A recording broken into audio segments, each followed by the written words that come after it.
Hello and नमस्कार। हाँ जी, स्वागत है आप सभी का फिर से।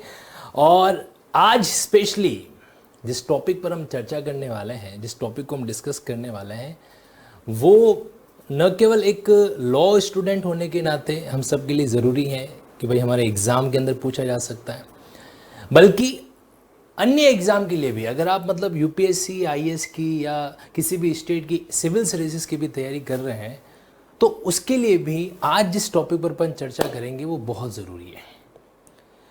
देखिए, कहने को तो आज का मुद्दा हमारा क्रिमिनल लॉ था, लेकिन जो होमवर्क लास्ट क्लास के अंदर असाइन किया गया था, तो आप लोगों के कई कैंडिडेट्स के मतलब उसमें जो क्वेरीज आई, और कई कैंडिडेट्स ने आर्टिकल 324 का पोस्टमार्टम करके एक डायग्रामेटिक तरीके से जो नोट्स भेजे, कई कैंडिडेट्स ने क्वेरी भेजी।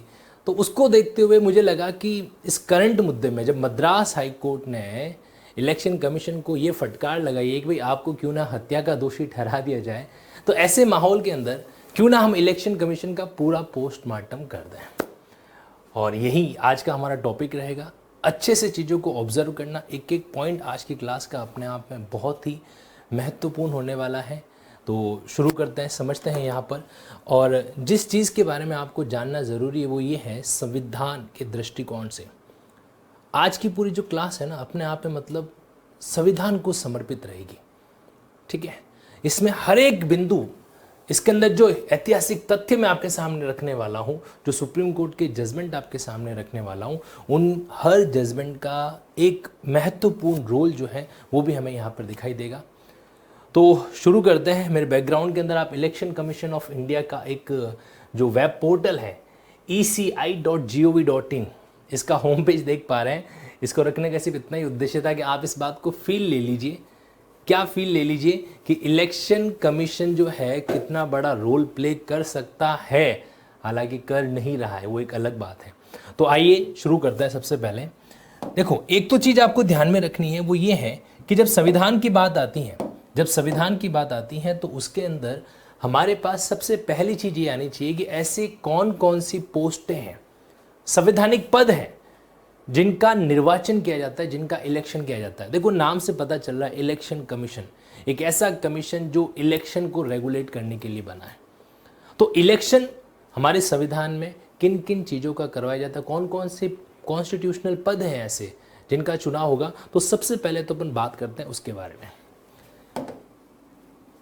देखिए, हमारे संविधान के अंदर जितने भी तरह के अलग अलग प्रावधान, उनको अगर एक लाइन में मैं ड्रॉ करूं, एक सिंगल लाइन उसके लिए अगर बनाई जाए, तो वो लाइन कुछ इस तरीके से होगी।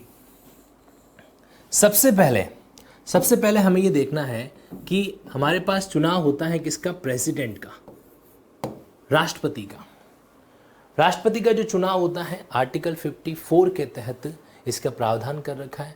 बकायदा एक निर्वाचक गण, एक जो इलेक्टोरल कॉलेज बनता है, इलेक्टोरल कॉलेज के अंदर जो है संसद के दोनों सदनों के जो इलेक्टेड मेंबर हैं, निर्वाचित सदस्य हैं वो, और साथ ही साथ में जो राज्य विधानसभाएं हैं उनके इलेक्टेड मेंबर्स, और दिल्ली और पांडिचेरी जो ये दो यूनियन टेरिटरी है, इनके संबंध में जो विधानसभा बनी हुई है स्पेशल प्रावधानों के तहत, उनके सदस्य क्या करते हैं, इसमें पार्टिसिपेट करते हैं। और ये सदस्य मिलकर संसद के सदस्य हो गए, राज्य विधानसभाओं के सदस्य हो गए, और दिल्ली पांडिचेरी की विधानसभा के भी सदस्य इसमें शामिल हो जाएंगे।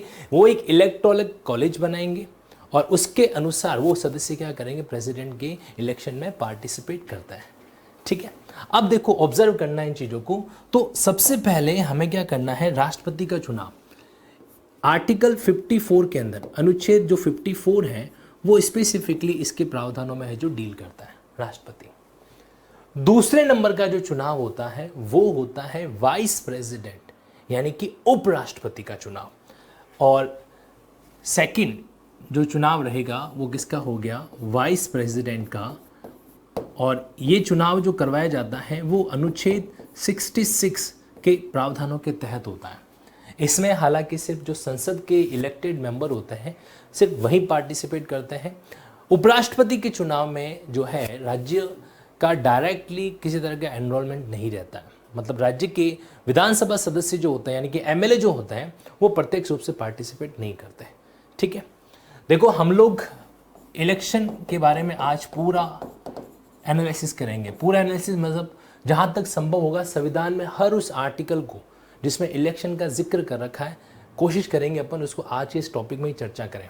और मैं आपको एक चीज़ बड़े ही आत्मविश्वास और दावे के साथ कह रहा हूँ कि कभी भी कोई भी टॉपिक है ना अपने आप में इंडिपेंडेंट नहीं होता है। अगर आप संविधान के आर्टिकल 324 से लेकर 329, 324 से 329 पढ़ रहे हैं और आप ये मानकर बैठे हैं कि इलेक्शन यहीं तक संभव है, इलेक्शन के जो प्रावधान है वो बस यहीं पर दे रखे हैं और कहीं पर नहीं होंगे संविधान में, तो ये हमारी एक तरीके से गलतफहमी है।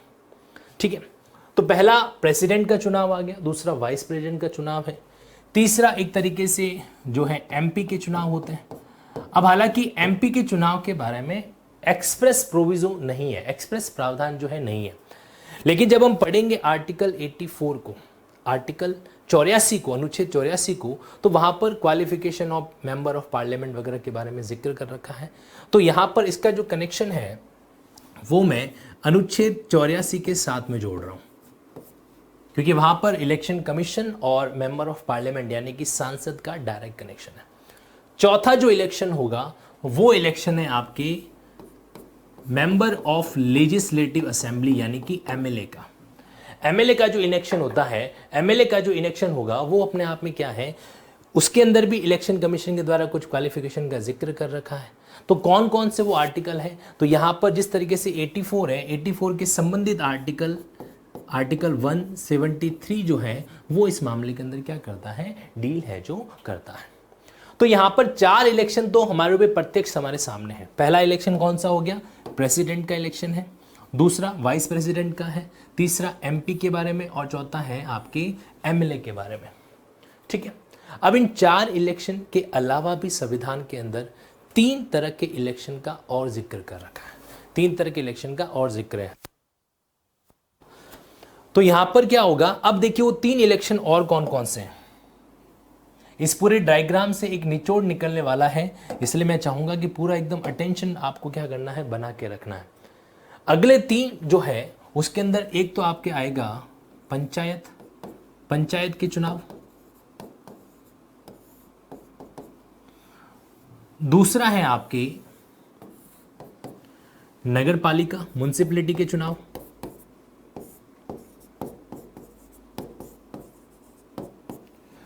और तीसरा जो पार्ट रहेगा वो रहेगा आपके जो कोऑपरेटिव सोसाइटी है उनके चुनाव के बारे में। मतलब president, vice president, MP, MLA, इन 4 के अलावा 3 और चुनाव है और इन तीनों का संबंध जो है वो भी संविधान के स्पेसिफिक अनुच्छेद में दे रखा है। जैसे बात करें पंचायत के चुनाव की, तो जब हम अनुच्छेद देखेंगे 243 अनुच्छेद के, तो इसके अंदर स्पष्ट रूप से इसके चुनाव के बारे में जिक्र कर रखा है। आप देखेंगे 243 ZA, इसके अंदर नगर पालिका के चुनाव के निर्वाचन के बारे में बात कर रखा है। और ठीक उसी तरीके से यहाँ पे क्या आ जाएगा, ZA जो है वो अब क्या जाएगा, और तीसरा है 243 का ZK, यहाँ पर क्या है, कोऑपरेटिव सोसाइटी के निर्वाचन के बारे में बात कर रखी है। स्पेसिफिक एक्सप्रेसली अगर आप प्रावधानों को सर्च करोगे तो आपको ये 7 तरह के निर्वाचन पूरे संविधान के अंदर मिलेंगे। अब इन 7 का जिक्र यहां पर मैंने क्यों किया, क्या 7 का संबंध इलेक्शन कमीशन से है क्या, तो इसका जवाब है नहीं। इनमें से सभी का कनेक्शन जो है वो निर्वाचन आयोग से यानी कि इलेक्शन कमीशन से नहीं है, लेकिन ये सारी की सारी बातें अपने आप में रिलेवेंट हैं, इसलिए इन सभी को एक जगह पर रखा है। और लिंकिंग हमारा जो मेथड है वो ये भी यही कहता है कि जो चीज़ें अपने आप में सिमिलर हैं उन्हें हमें एक जगह पर रखकर समझना चाहिए, क्योंकि वो अपने आप में एक कॉम्प्रिहेंसिव अंडरस्टैंडिंग क्रिएट करती है। कॉम्प्रिहेंसिव मतलब सारे मामलों को एक जगह पर रख के क्या करती है, उनको ऑब्जर्व करवाती है। अब सुनिए अगली बात को, इन तीनों के चुनाव के बारे में पहले बात कर लेता हूं मैं। यहां पर ये जो चुनाव है खासकर पंचायत के और नगर पालिका के, ये चुनाव राज्य निर्वाचन आयोग के द्वारा करवाए जाते हैं। स्टेट इलेक्शन कमीशन, राज्य निर्वाचन आयोग।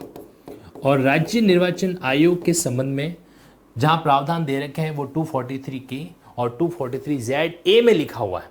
मतलब यहां पर राज्य निर्वाचन आयोग किसी भी तरीके से संविधान के अनुच्छेद 324 से कोई संबंध नहीं रखता है। हम सब लोग ये जानते हैं कि पंचायत है या जो म्यूनसिपैलिटी है, इनको ग्रास रूट लेवल की आप क्या कहते हैं, डेमोक्रेसी कहा जाता है। मतलब बिल्कुल ज़मीनी स्तर की, एक तो यूनियन का प्रशासन हो गया, एक स्टेट का प्रशासन हो गया, और एक जो है वो बिल्कुल भूमिगत कह दीजिए ग्रास रूट लेवल पर जो डेमोक्रेसी होती है उसको पंचायती राज इंस्टीट्यूशन के नाम से जाना जाता है, PRI। पहले ये संविधान में नहीं थे, संविधान में संशोधन के द्वारा इनको जोड़ा गया था। तो इसलिए इनके जो प्रावधान है उनको बारे में, निर्वाचन के बारे में भी स्टेट इलेक्शन कमीशन का स्पेसिफिक रोल आता है। अब बात करें कोऑपरेटिव सोसाइटी की, तो कोऑपरेटिव सोसाइटी के बारे में संविधान में किसी विशिष्ट अथॉरिटी का जिक्र नहीं किया गया है कि कोऑपरेटिव सोसाइटी के संबंध में जो बोर्ड मेंबर का चुनाव होता है, निर्वाचन होता है, वो कैसे करवाया जाएगा। तो इसके लिए उन्होंने सिर्फ इतना लिखा है कि इसके लिए ऐसी अथॉरिटी जिसको राज्य की जो विधानसभा है, राज्य की जो विधानसभा है, स्टेट लेजिस्लेचर है, वो विधि बनाकर, वो कानून बनाकर तय करे, उस अथॉरिटी के द्वारा कोऑपरेटिव सोसाइटी के बोर्ड मेंबर का निर्वाचन करवाया जाएगा। ठीक, यानी कि यहां पर हमारे सामने अभी तक 3 मुद्दे हैं। कोऑपरेटिव सोसाइटी के लिए राज्य का विधानमंडल कानून बनाएगा, इन दोनों के लिए संविधान में राज्य निर्वाचन आयोग। अगर हमसे पूछा जाए कि स्टेट इलेक्शन कमिश्नर क्या संवैधानिक बॉडी है, तो आंसर हमारा होगा हाँ। क्यों होगा? क्योंकि इसमें संविधान के अंदर इसका स्पष्ट रूप से उल्लेख है जो मिल जाता है। अब अगर कोई भी विवाद आता है, जैसे मान लीजिए पंचायत के संबंध में कोई विवाद आ गया, नगर पालिका के संबंध में कोई विवाद आ गया, तो उन विवादों को कैसे डील किया जाएगा, ये भी हमारा एक चर्चा का टॉपिक रहना चाहिए और अपने आप में बहुत ज़रूरी भी है। देखिए, अब आ जाते हैं हमारे इन टॉपिक्स पर। ये तो रहा किसके बारे में, आपके पंचायत के बारे में, नगर पालिका के बारे में, और साथ साथ में कोऑपरेटिव सोसाइटी। अगर आप वाकई में संविधान को एकदम डीपली जाके समझना चाहते हैं तो आप ज़रूर पंचायती राज के इन 3 इंस्टीट्यूशन के खासकर इन बिंदुओं को ज़रूर ऑब्जर्व कीजिएगा। अब बात करते हैं, अपन वापस आ जाते हैं हमारे इस पॉइंट पे, इलेक्शन के संबंध में। ये जो 4 एंटिटी हैं, देखो इन चारों एंटिटी का चुनाव करवाने का जो जिम्मा है, इन चारों एंटिटी के अंदर चुनाव कराने का जो जिम्मा है वो किसको दे रखा है, वो हमारे संविधान ने दे रखा है निर्वाचन आयोग को, यानी कि इलेक्शन कमीशन को। और ये बात स्पष्ट रूप से कहाँ उल्लेखित की गई है, ये की गई है आपके अनुच्छेद 324 का जो प्रथम भाग है। अनुच्छेद 324 है ना, अपने आप में 6 अलग अलग टुकड़ों में विभाजित होता है। इन 6 अलग अलग टुकड़ों का भी अपन क्या करेंगे, इनको समझने के लिए एक डायग्रामेटिक प्रेजेंटेशन बनाएंगे। लेकिन अभी यहाँ पर हमें समझना है, वो कौन सा समझना है। देखिए क्या होगा इसके अंदर, इलेक्शन कमीशन के द्वारा इसके चुनाव करवाए जाते हैं। सबसे मजेदार बात वो क्या है कि यहाँ पर आपको इन 2 एंटिटी को अलग तरीके से डील करना पड़ेगा, और ये जो 2 एंटिटी हैं इनको अलग तरीके से डील करना पड़ेगा। ऐसा क्यों? प्रेसिडेंट और वाइस प्रेसिडेंट एक तरफ रहेंगे और MP और MLA का जो निर्वाचन है वो अलग तरीके से रहेगा। देखो, राज्यसभा के अंदर बाई एनुअल्स क्या होता है, इलेक्शन होता है। हर 2 साल के बाद में इलेक्शन होता है, क्योंकि उनके जो 1/3 मेंबर हैं वो रोटेशन के द्वारा रिटायर्ड होते रहते हैं। और जबकि बात की जाए लोकसभा की, तो इसमें 5 साल के बाद जो है निर्वाचन होता है, इलेक्शन होता है। ठीक, तो MP MLA की बात यहाँ पर अलग तरीके से हमेशा समझनी है, और राष्ट्रपति और उपराष्ट्रपति की बात हमें अलग तरीके से समझनी है। अब समझना ऐसा क्यों, जहां पर हमारा अनुच्छेद 324 खुद कह रहा है कि राष्ट्रपति, उपराष्ट्रपति और जो संसद के सदस्य हैं और जो विधानसभा के विधानमंडल के सदस्य हैं, उनका चुनाव जो है, उनको निरीक्षण करना, उनका सुपरिटेंडेंस करना, कंट्रोल करना, वो सारा काम निर्वाचन आयोग का है। तो जब मेन बॉडी जो है वो एक ही है निर्वाचन कराने वाली, तो फिर इन दोनों को अलग अलग पढ़ने के लिए हमें क्यों मजबूर होना पड़ रहा है। अब इस बिंदु को अच्छे तरीके से ऑब्जर्व करना, ठीक है। देखिए, जहां पर भी ये बिंदु आपको समझना चाहिए विवाद को लेकर। देखो, जहां भी निर्वाचन होता है, जहां भी इलेक्शन होता है, ये हमेशा से ही विवाद का विषय रहा है। हम सब लोग जानते हैं, कई बार जो कोई कहता था कि EVM खराब है, EVM की गड़बड़ी के कारण जो है वो चुनाव जीत रहे हैं, कई बार सुना भी है। अच्छा, कांग्रेस का मत देखा जाए तो कांग्रेस कई बार कहती है कि बीजेपी जो NDA जो है चुनाव जीत गया है, वो वहाँ पर EVM के अंदर उन्होंने क्या कर दी, टेम्परिंग कर दी थी। अच्छा, जिस राज्य में वो जीत जाते हैं वहाँ कहते हैं कि भाई इसमें EVM का हमने विशेष ध्यान रखा है और इसमें किसी तरह का कोई गड़बड़ नहीं है। खैर ये तो अपने आप में अपनी जगह पर है ही कि जब कोई इंसान किसी तरीके से डिफीट होता है तो वो अपने लेवल का एक एक्सक्यूज़ ढूंढता ही है। और ये भी आप मान के चलो, एक्सक्यूज़ अगर जेन्युइन भी है तो लोग स्वीकार नहीं करते। अब क्या होता है, परीक्षा के अंदर कई बार हम लोग जो हैं 1, 2, 3 या 4 मार्क्स से रह जाते हैं, अक्सर ऐसा होता है, और वो हमारे लिए बड़ी एकदम दुखद की घड़ी रहती है। वो ठीक वैसे ही है कि अब कुएं, मतलब इतने गहरे कुएं से आपने बाल्टी डाली, पानी खींच रहे हो, ठेठ ऊपर तक आप लेकर आगे बाल्टी को, अचानक है जो रस्सी टूट जाती है, वो पानी से भरी हुई बाल्टी वापस कुएं के अंदर चली गई। कितना मन के अंदर एक रिग्रेट का भाव आता है कि सारी मेहनत जो है उस पर पानी फिर गया। तो ठीक उसी तरीके से, इसलिए हम स्टूडेंट की जो लाइफ होती है ना, वो एक तरीके से द्वंद्व की तरह होती है, संघर्ष होता है अपने आप में। इस संघर्ष में आपको अंतिम क्षण तक जो है ना अपने ऊर्जा को, अपने एनर्जी को बनाकर रखना पड़ता है, और अपने धैर्य को भी साथ साथ में मेंटेन करके रखना पड़ता है। तो अब यहाँ पर विवाद जो है वो निर्वाचन का एक तरीके से समझ लीजिए अंग है।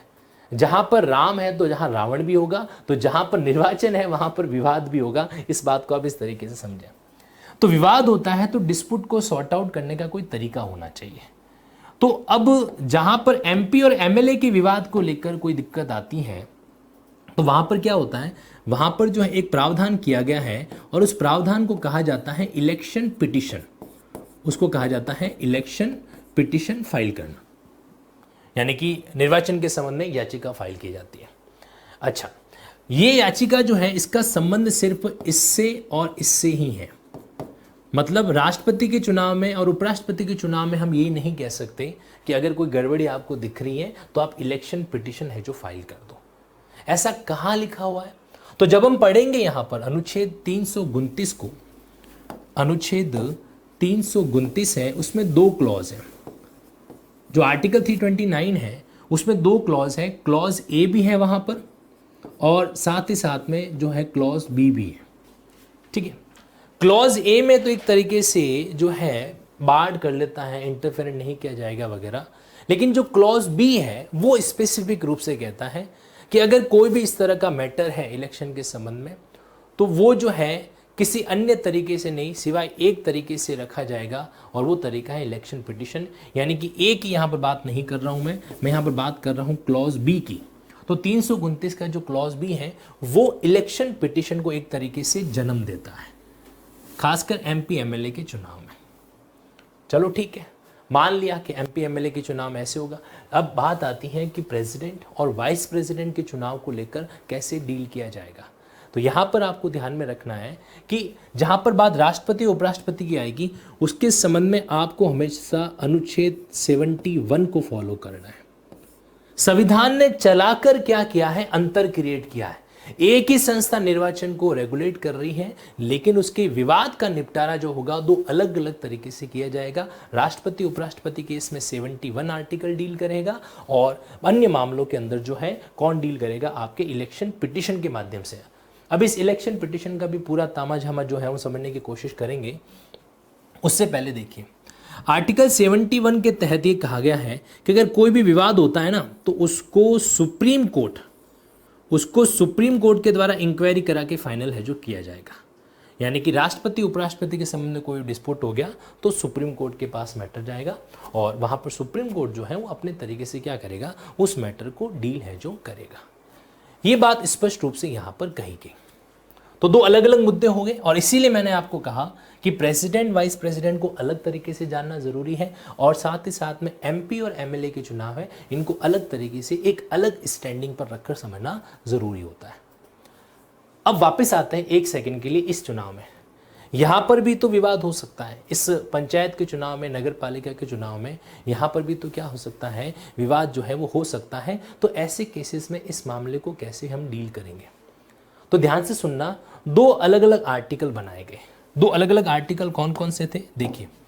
पंचायत के संबंध में अनुच्छेद बनाया गया 243 का अनुच्छेद ओ, और नगर पालिका के संबंध में अनुच्छेद बनाया गया 243 का ZG, 243 के अंदर ZG। और ये कहते हैं कि इस केस के अंदर भी क्या होगा, यहाँ पर भी जो है इलेक्शन पिटिशन के द्वारा ही, इलेक्शन पिटिशन के माध्यम से ही क्या किया जाएगा, किसी भी विवाद का, किसी भी कोई मैटर है उसको सॉर्ट आउट किया जाएगा। तो ये जो दोनों अनुच्छेद है 243O पंचायत के संबंध में और 243ZG, अब संजोग ये भी है कि दोनों जो अनुच्छेद है ना, ये पंचायत के सबसे अंतिम आर्टिकल भी हैं। जैसे पंचायत का आर्टिकल जहाँ से स्टार्ट होता है, एंड जहाँ पे होता है, तो एंड वाला आर्टिकल आपको यही मिलेगा 243O। नगर पालिका के अंदर भी एंड वाला जो आर्टिकल है वो आपको यही मिलेगा 243ZG। इस तरीके से जो है इस स्ट्रक्चर को संविधान के अंदर डिजाइन किया गया है। टेक्निकल टीम स्विच करें एक बार और आप इस चीज को अच्छे तरीके से ऑब्जर्व कर लीजिए कि टोटल 7 तरह के जो निर्वाचन है उसके बारे में हमारा संविधान जिक्र करता है, और इसके अंदर जो है विशेष रूप से president, vice president, MP, MLA, panchayat है, नगर पालिका है और कोऑपरेटिव सोसाइटी के जो बोर्ड मेंबर्स हैं उनका चुनाव है जो करवाया जाता है। तो ये तो एक स्ट्रक्चर है किसके अनुसार कि भाई हमारा संविधान जो है, हमारा कॉन्स्टिट्यूशन जो है वो इसके बारे में, निर्वाचन के बारे में स्पेसिफिक क्या बात करता है। लेकिन ये जो है ना, ये सिर्फ आपके बाहर का एक ढांचा है, बाहर की क्या है, अपने आप में एक स्ट्रक्चर है। मुख्य रूप से अगर आप इसको समझना चाहें तो आपको इसके अंदर के बिंदुओं को भी क्या करना पड़ेगा, ऑब्जर्व है जो करना पड़ेगा। पहले बात कर लेते हैं, चूंकि इलेक्शन पिटीशन का यहां पर जिक्र हो रखा है तो इस पे मैं पहले बात करूंगा, ध्यान से समझना इस बात को।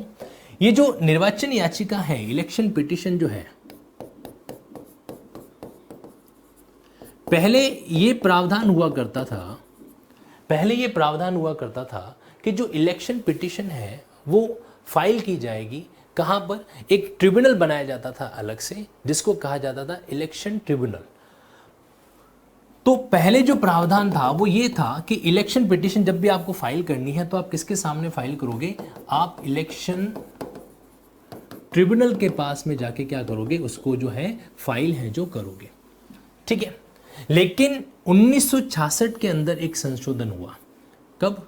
1966 के अंदर संशोधन हुआ और उस संशोधन के तहत ये कहा गया कि इलेक्शन ट्रिब्यूनल का मामला जो है वो अबॉलिश किया जाता है। अबॉलिश करने का मतलब होता है समाप्त किया जाता है, और आज के बाद में जो भी इलेक्शन पिटीशन फाइल की जाएगी वो संबंधित जो हाई कोर्ट है उसके पास में जो है क्या की जाएगी, फाइल है जो की जाएगी। ये प्रावधान जो है वो स्पेसिफिक रूप से यहां पर रखा गया। 1966 के अंदर एक संविधान का संशोधन हुआ था। अगर आपको ध्यान में हो तो संविधान के जो भी 104 संशोधन अभी तक हो रखे हैं उनमें से जो खासकर एक संशोधन था 1966 का, बता सकते हैं कौन सा था वो संशोधन? उसके तहत जो है इलेक्शन ट्रिब्यूनल को हटाकर, जो निर्वाचन अधिकरण था उसको हटाकर ये जो पावर है वो किसको दे दी गई, ये पावर जो है वो दे दी गई थी किसको, हाई कोर्ट को। तो अब जो भी चीज़ें हैं वो किसके पास जाती हैं, हाई कोर्ट के पास जाती है। हाई कोर्ट उस मामले को क्या करता है, डील करता है, ठीक। अच्छा, हाई कोर्ट के अंदर आप ये जो इलेक्शन पिटीशन है उसकी एक समय सीमा है। समय सीमा जो है कितनी है कि जब भी इलेक्शन करवाए गए हैं तो 45 दिन के अंदर आप क्या कर सकते हो, हाई कोर्ट में जाकर उसको क्या कर सकते हो, चैलेंज है जो कर सकते हो। और वापस हाई कोर्ट का जो ये आदेश होगा इसको फर्दर अपील की जा सकती है। इस आदेश के विरुद्ध कब की जा सकती है, कहाँ की जा सकती है, तो ये जो अपील है वो की जा सकती है आपके सुप्रीम कोर्ट के अंदर। कहाँ की जाएगी, सुप्रीम कोर्ट में जो है इसकी अपील जो है की जा सकती है। इसकी भी एक समय सीमा निर्धारित है, 30 दिन के भीतर आपको क्या करना पड़ेगा, यहाँ पर जो है अपील है जो फाइल करनी होगी। अब ये जो प्रावधान है कि ये याचिका जो है कहाँ फाइल की जाएगी, इसके बारे में संविधान साइलेंट है। संविधान ने ये नहीं कहा। जैसे उदाहरण के लिए मैं अगर बात करूं अनुच्छेद 329 के क्लॉज बी की, 329 के क्लॉज बी की अगर बात की जाए तो उसने कहा है कि भाई इलेक्शन पिटीशन फाइल की जानी चाहिए, बट कहाँ की जानी चाहिए इसके बारे में ये साइलेंट है। इसका जवाब फिर देता है एक अधिनियम बना हुआ है रिप्रेजेंटेशन ऑफ पीपल एक्ट 1951। इस अधिनियम के तहत धारा 80A सेक्शन 80A जो है वो स्पेसिफिक रूप से बात करता है, सेक्शन 80A, और वो कहता है कि जो हाई कोर्ट होगा उसके पास में जुरिस्डिक्शन रहेगा किस मामले को लेकर, जो है याचिका इलेक्शन पिटीशन को सुनने का, उसके हियरिंग के संबंध में, ठीक। 19वां संविधान संशोधन, बहुत बढ़िया, आप में से कई कैंडिडेट्स ने जवाब दिया है। 19वां जो संविधान संशोधन था उस संविधान 1966 के अंदर आया था ये 1966 में, उस संविधान संशोधन के तहत जो है इलेक्शन ट्रिब्यूनल को हटा दिया, क्योंकि ये ट्रिब्यूनल का जो वर्किंग था वो अपने आप में फास्ट नहीं था, स्लो था। तो उसको एक्सपीडियस करने के लिए, एक्सपीडियस का मतलब कई तरह से इसको फास्ट डिस्पोज करने के लिए ये जो है प्रावधान किया गया था। और सेक्शन 80A जो है वो भी आपके इसी संशोधन के परिणाम स्वरूप जो है रिप्रेजेंटेशन ऑफ पीपल एक्ट, लोक प्रतिनिधि अधिनियम 1951 के अंदर जो है जोड़ा गया था। पहले ये नहीं था। तो ध्यान रखना, इलेक्शन ट्रिब्यूनल के अंदर और हाई कोर्ट के अंदर जो याचिका दायर की जाती थी उसके अंदर समय का अंतर है। 1966 से 19वें संविधान संशोधन से पहले की बात करें तो इलेक्शन ट्रिब्यूनल के पास मामला जाता था, और उसके बाद की बात करें तो संबंधित हाई कोर्ट के पास जो है मैटर है जो सुना जाता था। तो ये तो एक छोटा सा ओवरव्यू है कि भाई इलेक्शन पिटीशन जो है वो किस तरीके से जन्म लेती है और किसके पास फाइल की जाएगी वगैरह वगैरह। ये सारी बातें जो है हमारे लिए इस एंगल से रिलेवेंट यहाँ पर होती है। अब थोड़ा सा अपन बैकग्राउंड में जाएं और इलेक्शन कमीशन की हिस्ट्री की बात करें तो इसकी हिस्ट्री जो है वो भी बड़ी इंटरेस्टिंग रही है। कैसे?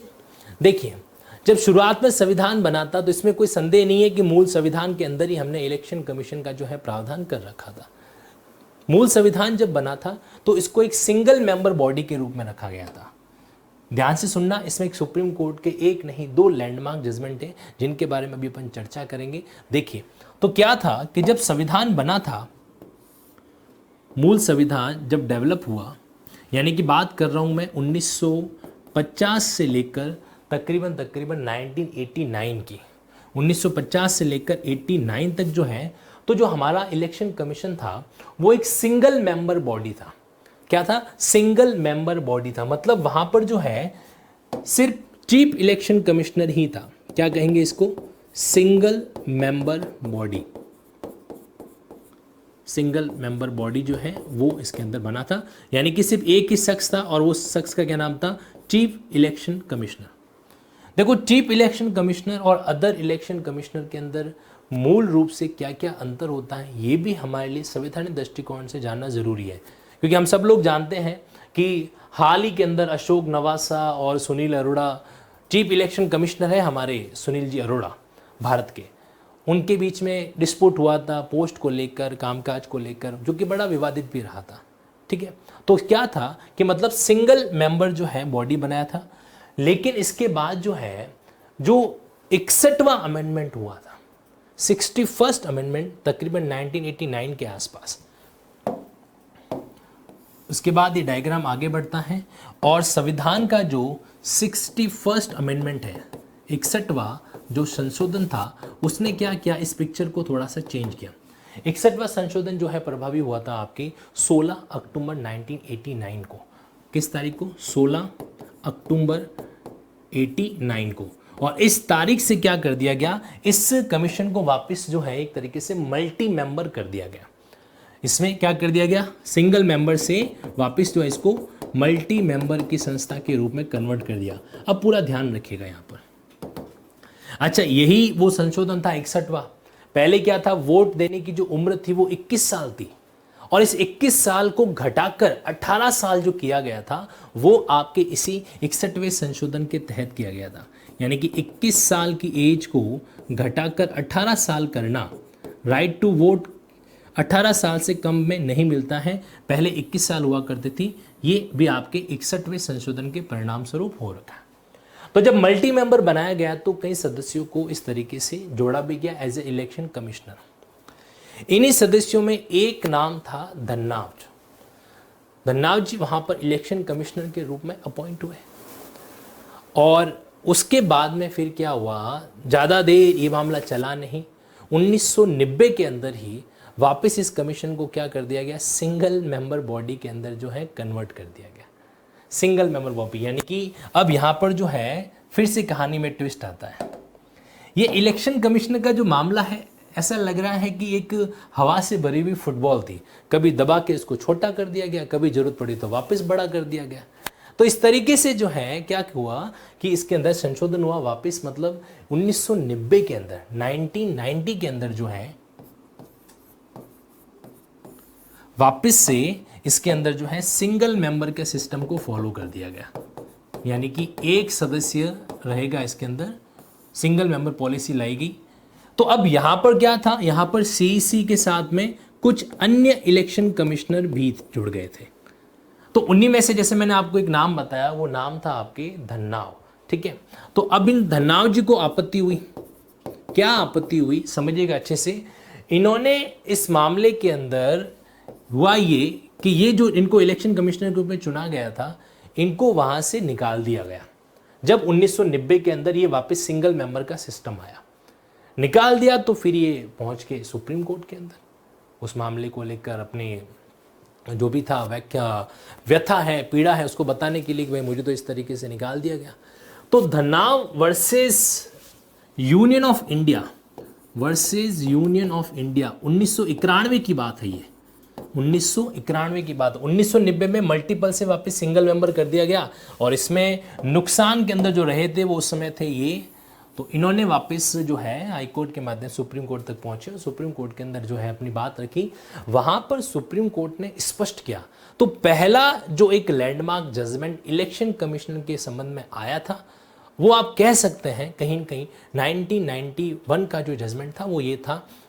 इनका पूरा नाम था एसएस धन्नाव, एसएस धन्नाव। अब एसएस की फुल फॉर्म तो यहाँ पर मैं थोड़ा रिकॉल नहीं कर पा रहा हूँ, लेकिन SS Dhanoa ji versus union of India, इन्होंने ये बात है जो रखी कि भाई इस तरीके से तो नहीं निकाल सकते। तो वहां पर सुप्रीम कोर्ट ने 3 अलग अलग बातें की। अब इस जजमेंट का संबंध समझिएगा, मतलब जजमेंट किस तरीके से कानून में परिवर्तन लाता है, ये बात जानने के लिए सबसे बढ़िया जो है हमारे पास ये केस है। इन्होंने ये कहा, पहले बात जो इन्होंने कहा कि भाई चीफ इलेक्शन कमिश्नर को आप इक्वल नहीं कर सकते इलेक्शन कमिश्नर के। चीफ इलेक्शन कमिश्नर को इक्वल नहीं किया जा सकता इलेक्शन कमिश्नर के, खासकर जब बात किसकी हो, बात हो शक्तियों की, पावर की, या बात हो प्राधिकार की यानी कि अथॉरिटी की। तो जब इनके संबंध में बात की जाए तो आप इन दोनों को इक्वल स्टेटस में नहीं रख सकते। दूसरी बात इन्होंने ये कही कि यहां पर जो ये इलेक्शन कमिश्नर है धन्नाव जी, इनको टर्मिनेट नहीं किया गया। टर्मिनेट मतलब इनको जॉब से निकाला नहीं गया है, ठीक है। टर्मिनेट कहना गलत रहेगा। इनको एक्चुअल में क्या किया गया है, इनकी जो पोस्ट है वो खत्म कर दी गई है, अबॉलिश है जो कर दी गई। देखो ध्यान से सुनना, एक संविधान का एक बेहतरीन कॉन्सेप्ट अभी आपके सामने अगले 2 मिनट में आने वाला है, पूरा अटेंशन। तो यहां पर क्या हुआ, सुप्रीम कोर्ट ने क्या कहा कि भाई पोस्ट को टर्मिनेट नहीं किया गया, सॉरी आपकी सर्विस को टर्मिनेट नहीं किया गया है, जो पोस्ट है वो अबॉलिश होगी। इसलिए ये कहना ठीक नहीं है। एक्चुअली इन्होंने चैलेंज किया कि भाई चीफ इलेक्शन कमिश्नर जो है हमें ऐसे कैसे हटा सकता है। तो सुप्रीम कोर्ट ने बताया कि भाई आपको ऐसे ऐसे हटा सकते हैं। तो ये मामला क्लियर हुआ। अब सवाल ये आता है कि ये जो पोस्ट अबॉलिश करने वाला और टर्मिनेट करने वाला सिस्टम है, तो आपने संविधान में कई बार ये पढ़ा होगा कि इनकी जो कंडीशन है सर्विस की, वो कभी भी इनके डिसएडवांटेज में नहीं जा सकती। जैसे आप सुप्रीम कोर्ट के जज के बारे में पढ़ेंगे तो वहां पर भी बात आएगी। चीफ इलेक्शन कमिश्नर, अभी हम पढ़ेंगे अनुच्छेद 324 के प्रावधानों को, वहां पर भी आपको ये बिंदु मिलेगा कि चीफ इलेक्शन कमिश्नर की जो कंडीशन ऑफ सर्विस है वो कभी भी उसके डिसएडवांटेज में नहीं जा सकती। मतलब उसका जो ग्राफ है कभी भी यूं नहीं जा सकता। चीफ इलेक्शन कमिश्नर अपने आप में एक संवैधानिक पद है, आप इसको हटा ही नहीं सकते। और ये बात सिर्फ इसी निर्णय के अंदर नहीं, इससे आगे वाले निर्णय में भी आई। लेकिन साथ ही साथ में यहाँ पर सुप्रीम कोर्ट ने एक बात और कही। सुप्रीम कोर्ट ने यह भी कहा कि चलो ठीक है, लेकिन एक संवैधानिक संस्था किसी एक व्यक्ति के विवेक पर छोड़ देना ठीक नहीं है, क्योंकि यहाँ पर सिंगल मेंबर सिस्टम चल रहा था 1990 से। तो सुप्रीम कोर्ट ने इस बात को जाहिर किया कि इतनी बड़ी संवैधानिक संस्था है, 4 निर्वाचन नहीं करवाती हैं, ऐसे में पूरा का पूरा दारोमदार सिर्फ एक आदमी पर छोड़ना ठीक नहीं है। तो फिर वहां पर क्या हुआ, 1993 के अंदर, 1993 के अंदर वापस परिवर्तन हुआ और 1993 के अंदर जो है फिर से मल्टी मेंबर सिस्टम को क्या किया गया, स्टार्ट है जो किया गया। एक ऑर्डिनेंस पास करके मल्टी मेंबर सिस्टम को जो है लागू कर दिया गया था। 2 अक्टूबर 1993 से जो है गांधी जयंती को, 2 अक्टूबर 1993 को जो है प्रेसिडेंट ने क्या किया, एक अध्यादेश जारी किया और उस अध्यादेश के माध्यम से घोषणा कर दी कि भाई जो है ये जो नियम रहेगा, इलेक्शन कमिश्नर का वो मल्टी मेंबर का नेम रहेगा। इसमें सिर्फ चीफ इलेक्शन कमिश्नर नहीं होगा, इसके अलावा अन्य इलेक्शन कमिश्नर भी होंगे। और ये सिस्टम आज तक क्या किया जा रहा है, फॉलो किया जा रहा है। तो ये ट्रेंड रहा था, ये सिस्टम रहा था हमारे इलेक्शन कमिश्नर का, इस तरीके से इसकी हिस्ट्री रही है। ये बात मैंने आपको इसलिए समझाई है ताकि आप मुख्य रूप से दो बिंदु को जान सकें। पहली बात तो ये कि चीफ इलेक्शन कमिश्नर का अपने आप में कितना बड़ा रोल होता है, और दूसरी बात ये कि इस संबंध के अंदर हमें ये जानना जरूरी है कि वन मेंबर में और मल्टीपल मेंबर में अंतर क्या था। आप संविधान के प्रावधानों को देखेंगे तो वहां पर भी यही जिक्र किया हुआ है कि चीफ इलेक्शन कमिश्नर को तो ऑब्वियस सी बात है प्रेसिडेंट अपॉइंट करेगा ही करेगा, और अदर इलेक्शन कमिश्नर उसको जरूरत लगे तो अपॉइंट किया जा सकता है। इस बात को क्लियर कर दिया गया है कि अदर इलेक्शन कमिश्नर भी होंगे। अगर संगठन की बात की जाए इलेक्शन कमिश्नर, तो आज की तारीख में जो निर्वाचन आयोग है उसके संगठन में एक तो मुख्य निर्वाचक आयुक्त वो रहेगा, और साथ ही साथ में अन्य निर्वाचक आयुक्त भी जो है वो रह सकते हैं। अब यहाँ पर आपको मैं एक अथॉरिटी से और इंट्रोड्यूस करवा देता हूँ, और वो है सुपरवाइजरी अथॉरिटी। मतलब इनके अलावा भी क्या होता है, एक सुपरवाइजरी अथॉरिटी का भी जो क्या किया जाता है, अपॉइंटमेंट जो है किया जा सकता है। यानी कि जो निरीक्षण का कहीं के काम करते हैं। अब अपॉइंटमेंट हो या डेजिग्नेशन हो, दोनों में से, दोनों में अंतर क्लियर होना चाहिए। अपॉइंटमेंट का मतलब एक तरीके से नई नियुक्ति की है, और जहां पर बात आती है डेजिग्नेट की, तो कोई एग्जिस्टिंग पद है उसको हमने क्या कर दिया है, डेजिग्नेशन जो है दे दिया है। ठीक है। अब इसके अंदर अलग अलग लेवल पर, जैसे कि बात करें जिला स्तर पे, तो जिला स्तर पे यहां पर जो पोस्ट क्रिएट थी वो ही DEO, क्या बोलते हैं इसको, DEO, डिस्ट्रिक्ट यानी कि जिला इलेक्शन ऑफिसर। तो यहां पर डिस्ट्रिक्ट इलेक्शन ऑफिसर के नाम से एक पोस्ट है जो क्रिएट कर दी गई थी, डिस्ट्रिक्ट इलेक्शन ऑफिसर के नाम से, जो कोई और नहीं है, डिस्ट्रिक्ट मजिस्ट्रेट को ही निर्वाचन का जो है जिम्मेदारी संभाला जाता है।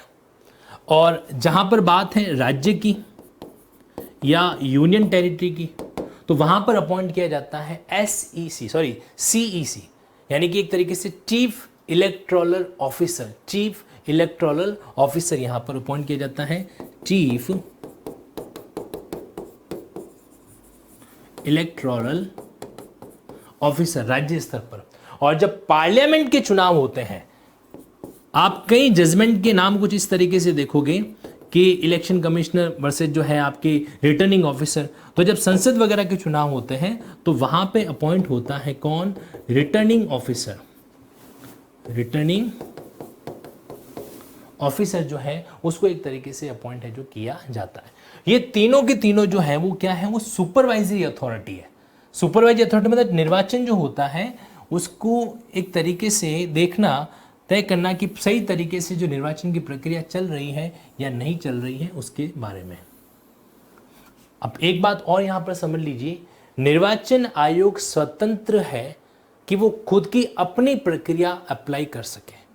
यानी कि निर्वाचन आयोग के पास में जो क्या होता है, खुद की अपनी प्रक्रिया, आउन प्रोसीजर जो है वो बना सकता है कि भाई चुनाव कैसे कराने, किस तरीके से करवाने, चुनाव कैसे करवाने चाहिए, इसके बारे में संविधान कुछ नहीं कहता है।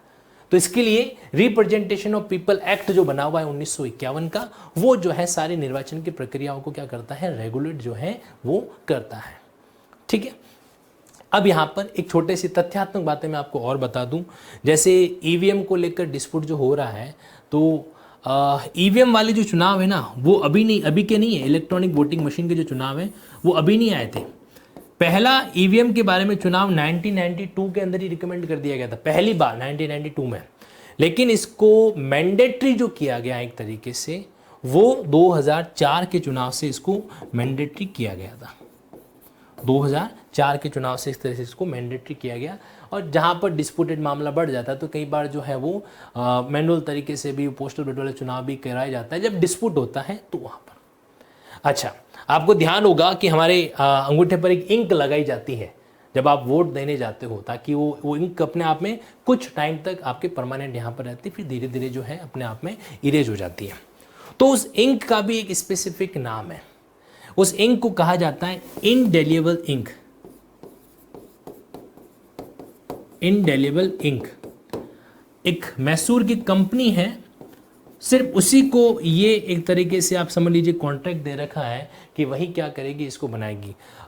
Mysore paints and wonder limited ऐसा करके उसका कुछ नाम है, मैसूर पेंट लिमिटेड, आप नेट पे सर्च कर पाएंगे, पेंट एंड वॉन्डर लिमिटेड ऐसा कुछ इसका नाम आ रखा है। ये इंक जो है वगैरह इस्तेमाल की जाती है।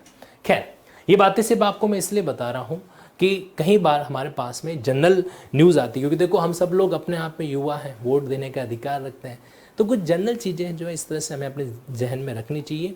और ख़ासकर अगर ऐसे राइटिंग निबंध के बारे में बात आ जाए तो निबंध के अंदर निर्वाचन इलेक्शन भी अपने आप में एक बहुत बड़ा रोल प्ले करता है। डेमोक्रेसी हमारे देश का सबसे बड़ी एक फीचर है, और डेमोक्रेसी के अंदर इलेक्शन जो होता है ना, वो एक तरीके से प्लेटफॉर्म का कार्य करता है। अगर इलेक्शन को आप अपने देश से हटा दो तो आप अपने देश को डेमोक्रेटिक कंट्री नहीं कह सकते। प्रजातंत्र, लोगों द्वारा लोगों के लिए चुनाव जो शासन चलाया जाता है उसी को अपन क्या बोलते हैं, डेमोक्रेसी है जो बोलते हैं। तो ये तो बातें आई हमारे संबंध में किसके, इलेक्शन कमिश्नर की। एक टॉपिक यहाँ पर मैं और आपको डिस्कस करूँगा, उसके बाद जो है फिर अपन जो है मेनली प्रावधान डिस्कस करेंगे संविधान के अंदर अनुच्छेद 324 के बारे में। देखिए, ये जो पोस्ट है चीफ इलेक्शन कमिश्नर, और इसको अपन अगर कंपेयर करें किससे, अदर इलेक्शन कमिश्नर जो होते हैं उनके साथ में, तो यहां पर आपके सामने कौन कौन सी चीजें हैं जो आपको जानना जरूरी है, वो क्या रहेगी। देखिए, चीफ इलेक्शन कमिश्नर, पहली बात तो ये दो बिंदु विशेष रूप से, चीफ इलेक्शन कमिश्नर किसको बनाया जाता है या उसको हटाने की जो प्रक्रिया वो किस तरीके से होगी। नियुक्ति तो इसकी भी प्रेसिडेंट करेगा और इसकी भी प्रेसिडेंट ही करेगा। दोनों की जो अपॉइंटमेंट है वो कौन करता है, प्रेसिडेंट ही करता है। लेकिन यहां पर चीफ इलेक्शन कमिश्नर को जो हटाने की प्रक्रिया है वो स्पेसिफिक की गई है। इसको ठीक वैसे ही हटाया जा सकता है जैसे सुप्रीम कोर्ट के जज को हटाया जा सकता है। पहली बात तो ये प्रावधान आपको इस केस के अंदर नहीं मिलने वाला, एक बड़ा अंतर बता रहा हूं मैं आपको। दूसरी चीज जो है इसके अंदर वो ये है कि इसकी जो सर्विस ऑफ कंडीशन है, सर्विस ऑफ कंडीशन जो है वो कभी भी डाउन जो है नहीं जा सकती, डाउन नहीं जा सकती। और ये वाली बात भी यहां पर लागू नहीं होती है। मतलब कभी भी चीफ इलेक्शन कमिश्नर के जो पोस्ट है उसको हटाया नहीं जा सकता, उसको जो है हटाया नहीं जा सकता, ये बात यहां पर अप्लाई होती है। अब ये मामला भी जो है सुप्रीम कोर्ट के सामने आया था, और सुप्रीम कोर्ट के सामने ये जो मैटर आया था वो मैटर था TN session versus union of India 1995 के अंदर। 1995 में संवैधानिक बेंच का जजमेंट था, ये ध्यान रखना, इसीलिए आपके सामने इसको मैं डिस्कस कर रहा हूँ। संवैधानिक बेंच इसके अंदर बैठी थी, और संवैधानिक बेंच ने जो है 1995 के अंदर, क्या नाम था कि इसका, TN session, TN session versus union of India, इस मामले के अंदर जो है इस चीज़ को बहुत अच्छे से क्लियर किया। और यहाँ पर इन्होंने समझाया कि CC और जो दोनों चीज़ें वो अपने आप में अलग है, यानी कि इनका स्टेटस जो है, इसका जो स्टेटस है, इसकी जो पावर है, इसकी जो अथॉरिटी है, वो इलेक्शन कमिश्नर से थोड़ी सी अलग है। हालांकि बाकी सब कुछ है, इक्वल है अपने आप में, कोई भी चीज़ अलग नहीं जाएगा वहाँ पर, बट फिर भी ये जो चीज़ें जो संविधान ने खुद ने अंतर किया कर दिया है, क्रिएट किया है, तो वो अंतर तो वहाँ पर जो है रहेगा। तो अगर मुख्य निर्वाचक आयुक्त और अन्य निर्वाचक आयुक्त के बारे में उनके पावर को लेकर आप डिफरेंस की बात करेंगे तो वहाँ पर ये चीज़ हमारे लिए बहुत रिलेवेंट हो जाती है। आइए कुछ बिंदु जो है आपको मैं संविधान के अंदर बताता हूँ जहाँ पर इनकी नियुक्ति को लेकर विशेष रूप से अंतर है जो किया गया। अगर अनुच्छेद 324 के अंदर हम लोग पढ़ेंगे दूसरे पार्ट को, दूसरे सब आर्टिकल को, देखो क्या लिखा हुआ है कि निर्वाचन आयोग जो है वो मुख्य निर्वाचन आयुक्त और उतने अन्य निर्वाचन आयुक्त से यदि कोई हो, अब ये जो शब्द है ना यदि कोई हो, इसके कारण कई बार सिंगल मेंबर, कई बार मल्टीपल मेंबर, इस तरीके से तामझाम चलता रहा। अगर फिक्स कर दिया जाता कि इतने मेंबर होते तो फिर उतने मेंबर अपॉइंट करने पड़ते। जितने राष्ट्रपति समय समय पर नियत करे मिलकर बनेगा तथा मुख्य निर्वाचन आयुक्त और अन्य निर्वाचन आयुक्त की नियुक्ति संसद द्वारा इस निमित्त बनाई गई विधि के उपबंधों के अधीन रहते हुए राष्ट्रपति के द्वारा की जाएगी। यानी कि इनको अपॉइंट कौन करेगा? राष्ट्रपति। लेकिन राष्ट्रपति भी पार्लियामेंट के द्वारा बनाए गए संबंधित कानून से बंधा हुआ होगा, वहां से जो है इस तरीके से बंधा हुआ होगा। तीसरा पार्ट, जहां पर अदर इलेक्शन कमिश्नर को अपॉइंट किया जाता है तो चीफ इलेक्शन कमिश्नर है वो इलेक्शन कमिश्नर के चेयरमैन के रूप में कार्य करेगा। देखो ध्यान से समझना तीसरे बिंदु को, जहां पर अन्य निर्वाचन आयुक्त को अपॉइंट किया जाएगा, नियुक्त किया जाएगा, फिर वहां पर जो सीईसी है वो क्या बन जाएगा? उस इलेक्शन कमिश्नर का जो है चेयरमैन बन जाएगा, अध्यक्ष बन जाएगा। अध्यक्ष बनेगा तो सीधी सी बात है वो अपनी कंसल्टेंसी भी प्रोवाइड करेगा कि हाँ इसको बनाना है, इसको नहीं बनाना है वगैरह। अब जो इसके अंदर पांचवा पॉइंट है, चौथे पॉइंट को भी इग्नोर करते हैं, रीजनल कमिश्नर जो है, प्रांतीय आयुक्त जो है, उसके बारे में भी चर्चा करेंगे अभी। लेकिन एक बार पांचवें बिंदु पर आ जाओ। देखो हम पांचवें बिंदु को इसलिए पढ़ रहे हैं ताकि सीईसी और अदर इलेक्शन कमिश्नर के अंदर डिफरेंस वाले बिंदु को समझ सकें।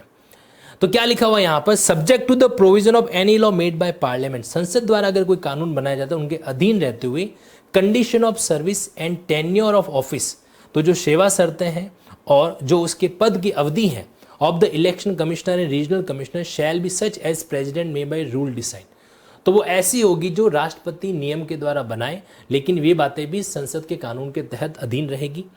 इसमें पहला प्रोविजो कह रहा है कि the chief election commissioner shall not be remove from his office except in the like manner and on the like ground as जज of supreme court and condition of service of chief election commissioner shall not be very to his disadvantage. दो बातें यहाँ पर लिखी है।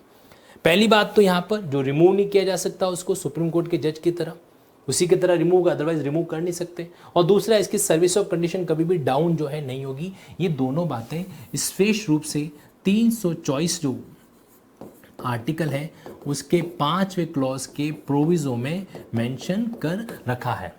और वहीं पर इसका जो दूसरा प्रोविजो है वो क्या कहता है? अन्य इलेक्शन कमिश्नर को या रीजनल कमिश्नर को शैल नॉट बी रिमूव नहीं किया जा सकता except on the recommendation of CEC. तो यहां पर सीईसी रिकमेंड करेगा तभी अदर इलेक्शन कमीशन को हटाया जा सकता है। तो सीईसी का स्टेटस है ना, यहां पर एक सीईसी आ गया और ये अदर इलेक्शन कमीशन आ गया, ऑटोमेटिकली संविधान ने उसके स्टेटस को जो है अपने आप में ऊपर जो है रखा है। तो अब ये तो बातें रही हमारे संबंध में इलेक्शन कमिश्नर के सामान्य प्रावधानों में।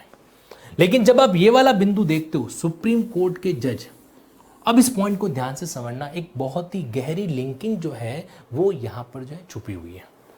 और सुप्रीम कोर्ट के जज के इस रिमूवल वाले एस्पेक्ट को समझने के बाद में गुजरात के दंगों से जुड़ी हुई एक अहम कहानी भी इलेक्शन कमिश्नर के बारे में है, उसको भी मैं आपके सामने रखूंगा।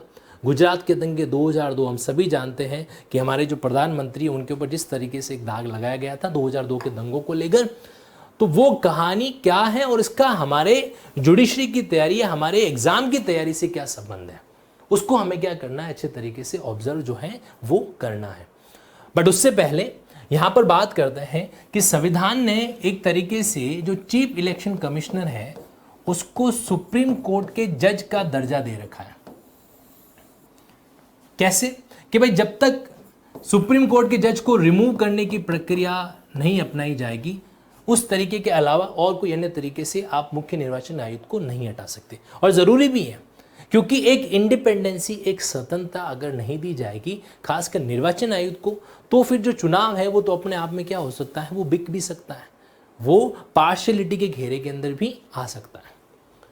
अब ये कोई पहला पद नहीं है, ध्यान रखना, संविधान के अंदर ये कोई पहली पोस्ट नहीं है जो अपने आप में क्या कर रही है, जो अपने आप में इस तरीके से डील करती है। इसके अलावा भी कई ऐसे प्रावधान हैं हमारे संविधान के अंदर जो विशेष रूप से क्या करते हैं, सुप्रीम कोर्ट के जज के रिमूवल के बारे में रिलेवेंट प्रावधानों को जो है डील है जो करते हैं। अब वो रिलेवेंट प्रावधान कौन कौन से होंगे, आइए वन बाय वन चर्चा करते हैं। सबसे पहले आपको ध्यान में रखना है, सबसे पहले आपको क्या ध्यान में रखना है यहाँ पर, देखिए एक तो आपके सामने अनुच्छेद आ जाता है 148। अगर आप 148 को पढ़ोगे, यानी कि जो नियंत्रक महालेखा परीक्षक है, जो हमारा नियंत्रक और महालेखा परीक्षक है, उसको भी हटाने की वही प्रक्रिया होगी जो प्रक्रिया सुप्रीम कोर्ट के जज को हटाने की होती है। रिलेवेंट प्रावधानों की यहां पर अपन बात कर रहे हैं, तो पहला बिंदु यहां पर भी आ रहा है। इतना ही नहीं, जब आप संविधान के अंदर आर्टिकल 217 को पढ़ोगे, अनुच्छेद 217 को पढ़ेंगे, तो वहां पर भी हमारे सामने हाईकोर्ट के जज को, हाई कोर्ट के जज को भी ठीक उसी तरीके से हटाया जा सकेगा जैसा कि सुप्रीम कोर्ट के जज को जो है हटाया जाता है। तो 3 तरह की एंटिटी सुप्रीम कोर्ट के जज की तरह ही रिमूव हो सकती है। पहली, हाई कोर्ट का जज। याद रख लेना, अगर प्रीलिमिनरी एग्जाम हम देते हैं तो हो सकता है आपका विजडम चेक करने के लिए सवाल आपसे पूछा जाता है कि निम्न में से कौन सी ऐसी अथॉरिटी होगी जिसको सुप्रीम कोर्ट के जज की तरह ही रिमूव किया जा सकता है। पहला, हाई कोर्ट जज। दूसरा, नियंत्रक महालेखा परीक्षक सीएजी कैग 148 अनुच्छेद के तहत। तीसरा हमारा क्या हो जाएगा, चीफ इलेक्शन कमिश्नर। जो चीफ इलेक्शन कमिश्नर है वो भी इसी के तहत है, जो आ जाएगा जो 324 का 5वां पार्ट और उसका पहला जो प्रोविजो है वो इस बारे में क्या करता है, प्रावधान जो है करता है। यानी कि अभी जो कॉन्सेप्ट मैं आपको समझाने जा रहा हूं वो एक नहीं, दो नहीं, आपके लिए 4 अलग अलग जगहों पर क्या होगा, रिलेवेंट हो जाएगा। कैग के बारे में, हाई कोर्ट जज के बारे में, और आपके 317 के आर्टिकल में। और मेन जो प्रक्रिया है आर्टिकल 124 के क्लॉज 4 जिसको पढ़ा जाना जरूरी है, आर्टिकल सब क्लॉज 5 के साथ में, वो बात करता है सुप्रीम कोर्ट के जज को रिमूव कैसे किया जाता है। तो ध्यान रखना, मेंस की परीक्षा में आपसे अगर चाहे सीईसी के रिमूवल के बारे में बात की जाए, हाई कोर्ट जज के रिमूवल के बारे में बात की जाए, या कंट्रोलर ऑडिटर जनरल के बारे में बात की जाए, और या फिर जो सुप्रीम कोर्ट जज खुद के बारे में बात की जाए, तो उसके रिमूव करने की जो प्रक्रिया है उसको जानना बहुत ज़रूरी है, उसको समझना जो है बहुत ज़रूरी है। तो सबसे पहले जो हम डील करने वाले हैं वो करने वाले हैं इसकी जो रिमूवल प्रक्रिया है उसको समझेंगे। और मैं आपसे एक बात वापस कह देता हूँ, हो सकता है आपने संविधान के अंदर इन प्रावधानों को पढ़ रखा हो, लेकिन अगले 5 मिनट ये भी तय करेंगे कि आपने कुछ नया भी सीखा है या नहीं सीखा है।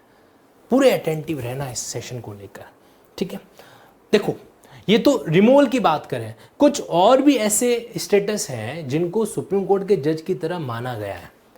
मैं यहां पर लिंक कर रहा हूं सुप्रीम कोर्ट के जज को, जो कि एक संवैधानिक पद है, इसको अन्य तरह के प्रावधान, अन्य तरह के संवैधानिक पदों के साथ में।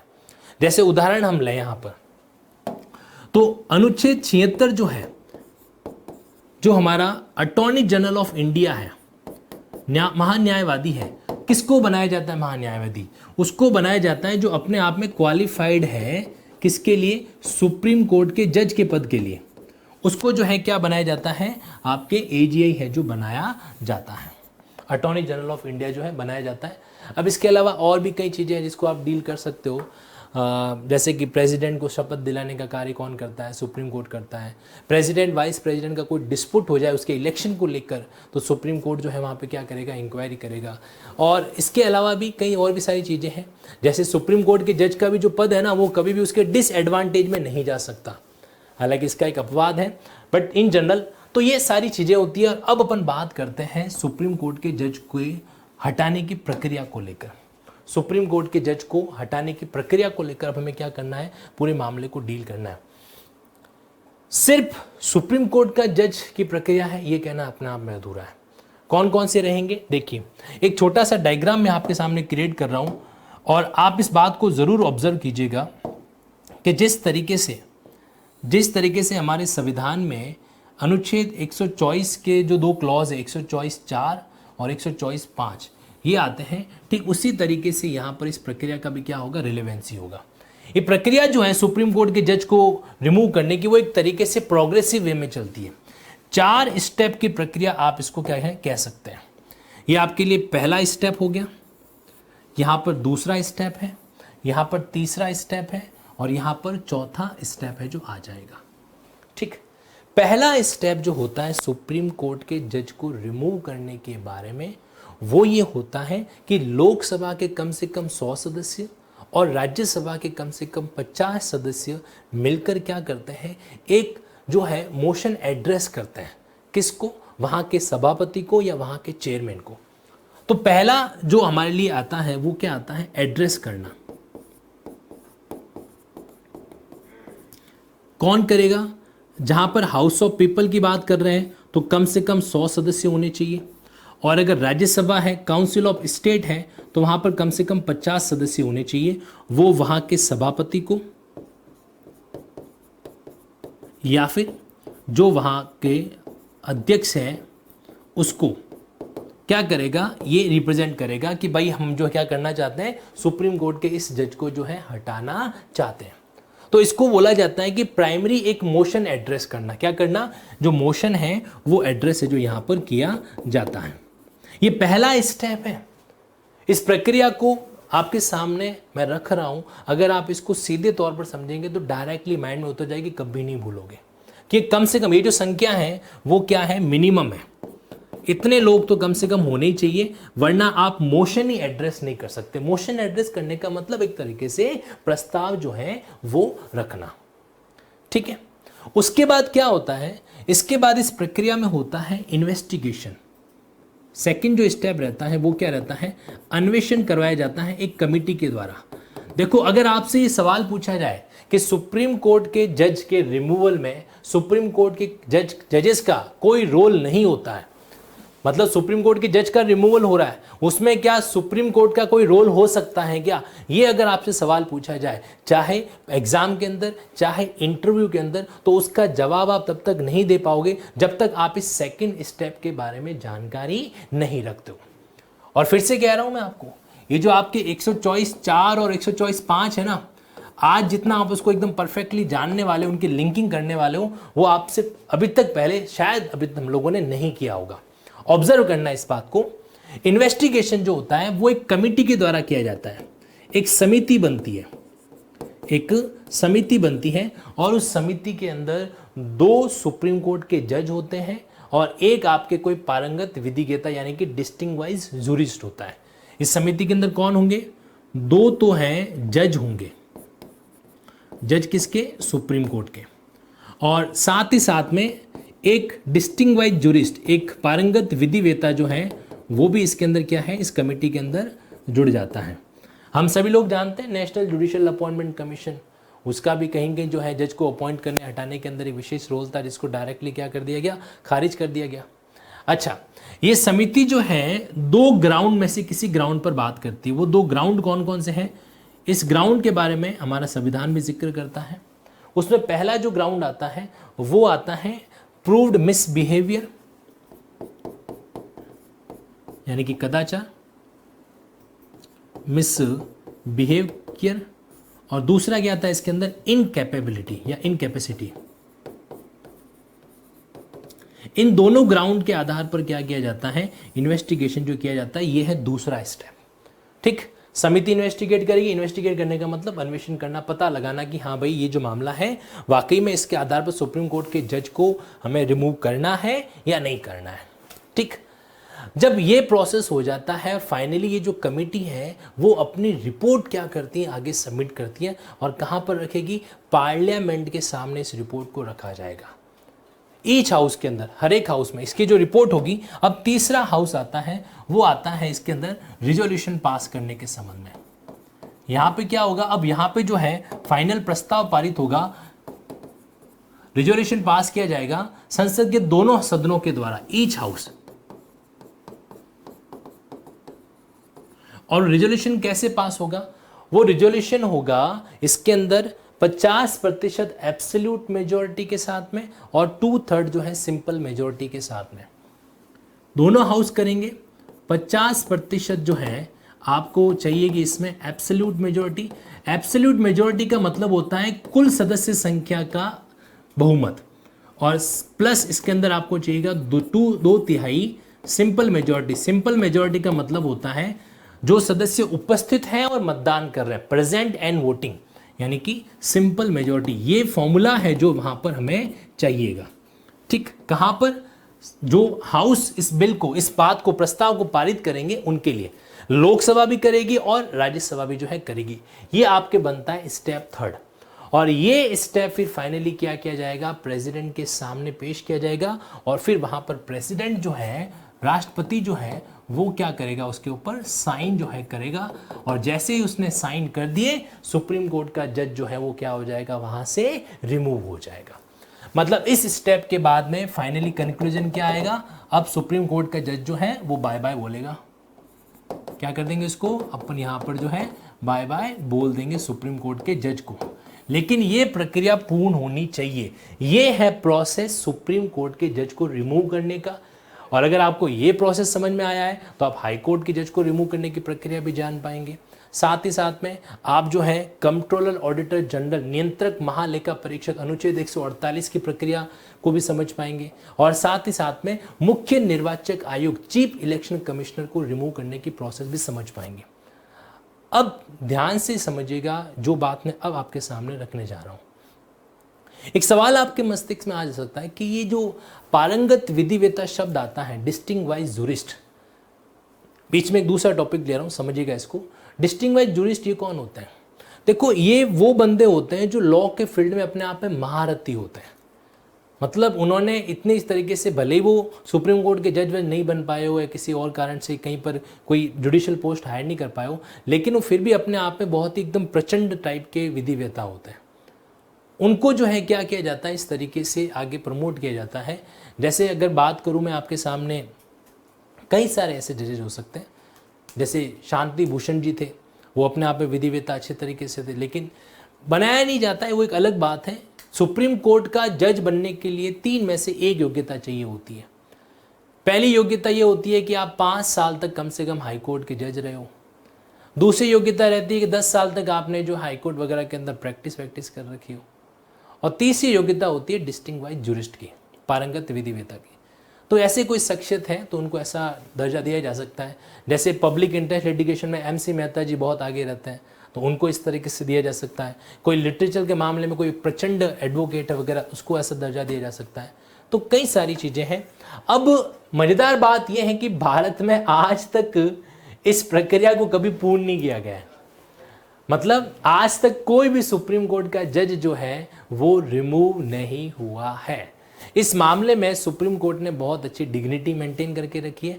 भारत में आज तक उच्चतम न्यायालय का कोई भी जज इस प्रोसेस के तहत रिमूव है जो नहीं हुआ है। अब सुनिए एक महत्वपूर्ण और काम की बात। अनुच्छेद 124 के अंदर, अब कहने को तो बहुत सारे सब आर्टिकल बने हुए हैं, लेकिन मैं यहाँ पर जिक्र कर रहा हूँ सिर्फ 2 आर्टिकल का। और वो 2 आर्टिकल कौन कौन से हैं? 124 का 4 और 124 का 5। ध्यान से ऑब्जर्व कीजिएगा जो बात नेक्स्ट मैं आपके सामने लिख रहा हूँ। ये जो पहले 2 स्टेप है ना, पहले वाले जो 2 स्टेप हैं, इनका संबंध है। हो सकता है आप में से कुछ लोग एग्री नहीं कर रहे होंगे मेरी बात से, बट डोंट वरी, मैं उसको पूरा प्रूफ करूंगा अभी। पहले जो 2 स्टेप है ना, वो एक्चुअली आपके अनुच्छेद 124 का क्लॉज 5 है। क्या है? अनुच्छेद 124 का क्लॉज 5 है।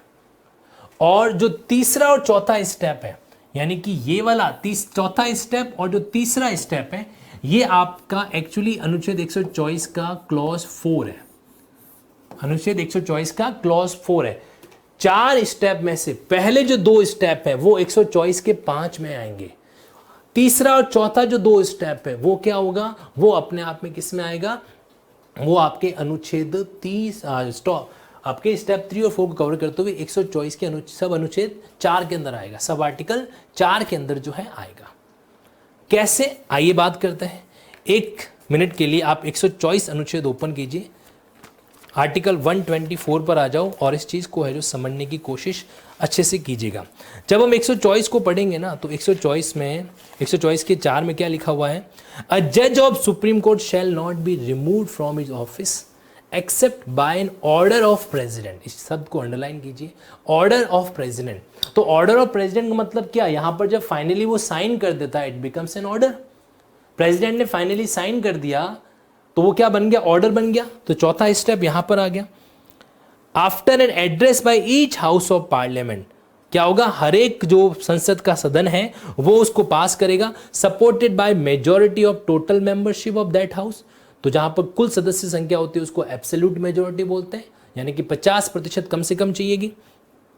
And 2/3 of the member of house present and voting, और 2/3 जो सदस्य उपस्थित हैं मतदान करते हैं to the president in the same session for such removal. अब मजेदार बात यह है कि यहां पर जो है सेम सेशन, मतलब जो एक सेशन चल रहा है, 3rd और 4th स्टेप में एक पॉइंट नया जरूर आप ऐड कर दीजिए, सेम सेशन होना जरूरी है। सेम सेशन जो है वहां पर होना जरूरी है। एक सेशन के अंदर पास किया, अगले सेशन में आप सोच रहे हो कि साइन वाइन करा दोगे या दूसरे हाउस से पास करा दोगे, ऐसा नहीं होगा। On the ground of proved misbehaviour incapacity, तो यहाँ पर जो चौथा अनुच्छेद है, जो वो चौथा क्लॉज जो है वो किसके अंदर आ गया, वो आपके थर्ड और फोर्थ स्टेप में आ गया। अब पांचवा क्या कहता है, पार्लियामेंट में by law regulate the procedure for presentation of address for investigation. तो ये जो प्रेजेंट किया जा रहा है यहाँ पर, मोशन जो प्रेजेंट किया जा रहा है, इसको कैसे प्रेजेंट किया जाएगा उसके बारे में। दूसरा, proof of misbehaviour, incapacity and investigation, मतलब 3 मुद्दों के बारे में पार्लियामेंट क्या कर सकती है, कानून बना सकती है। वापस सुन लीजिए, सुप्रीम कोर्ट के जज को रिमूव करने के संबंध में पार्लियामेंट जो है कानून बनाती है। सब आर्टिकल 5 के अंदर 5वें क्लॉज में वो 3 चीज़ों का बनाती है। पहले कि आप वो मोशन एड्रेस कैसे करोगे, किसको एड्रेस करना है, जो आपका सभापति है या जो आपका अध्यक्ष है, उसको कैसे प्रेजेंट करोगे। दूसरा, इन्वेस्टिगेशन कैसे किया जाएगा, और तीसरा जो है मिसबिहेवियर इनकैपेसिटी को साबित कैसे करना है। ये 3 बातें जो इनके संबंध में पार्लियामेंट कानून बना सकती है, और ये तीनों बातें आपके 124 के 5 में आती है। इसीलिए मैंने आपसे कहा कि ये 4 स्टेप जानना इसलिए ज़रूरी है ताकि आप 124 के 4 को और 124 के 5 को समझ सकें। तो ये बातें यहाँ पर अपने आप में रिलेवेंट होती है। और वैसे मैं आपको बता दूं, जिसका जिक्र किया गया है उसके अकॉर्डिंग एक कानून बना हुआ भी है, जजेस इंक्वायरी एक्ट 1968। ये कानून जो है स्पेसिफिकली जजेस को रिमूव करने की प्रक्रिया को लेकर बना हुआ है। जजेस इंक्वायरी जांच अधिनियम 1968 जो है वो स्पेसिफिकली इस उद्देश्य के लिए बनाया जा चुका है। अच्छा, अब एक बात बताओ, ये जो प्रक्रिया आपने समझी है उसके अकॉर्डिंग ये जो जज रिमूवल का जो प्रोसेस है, ये एग्जीक्यूटिव फंक्शन है या नहीं है।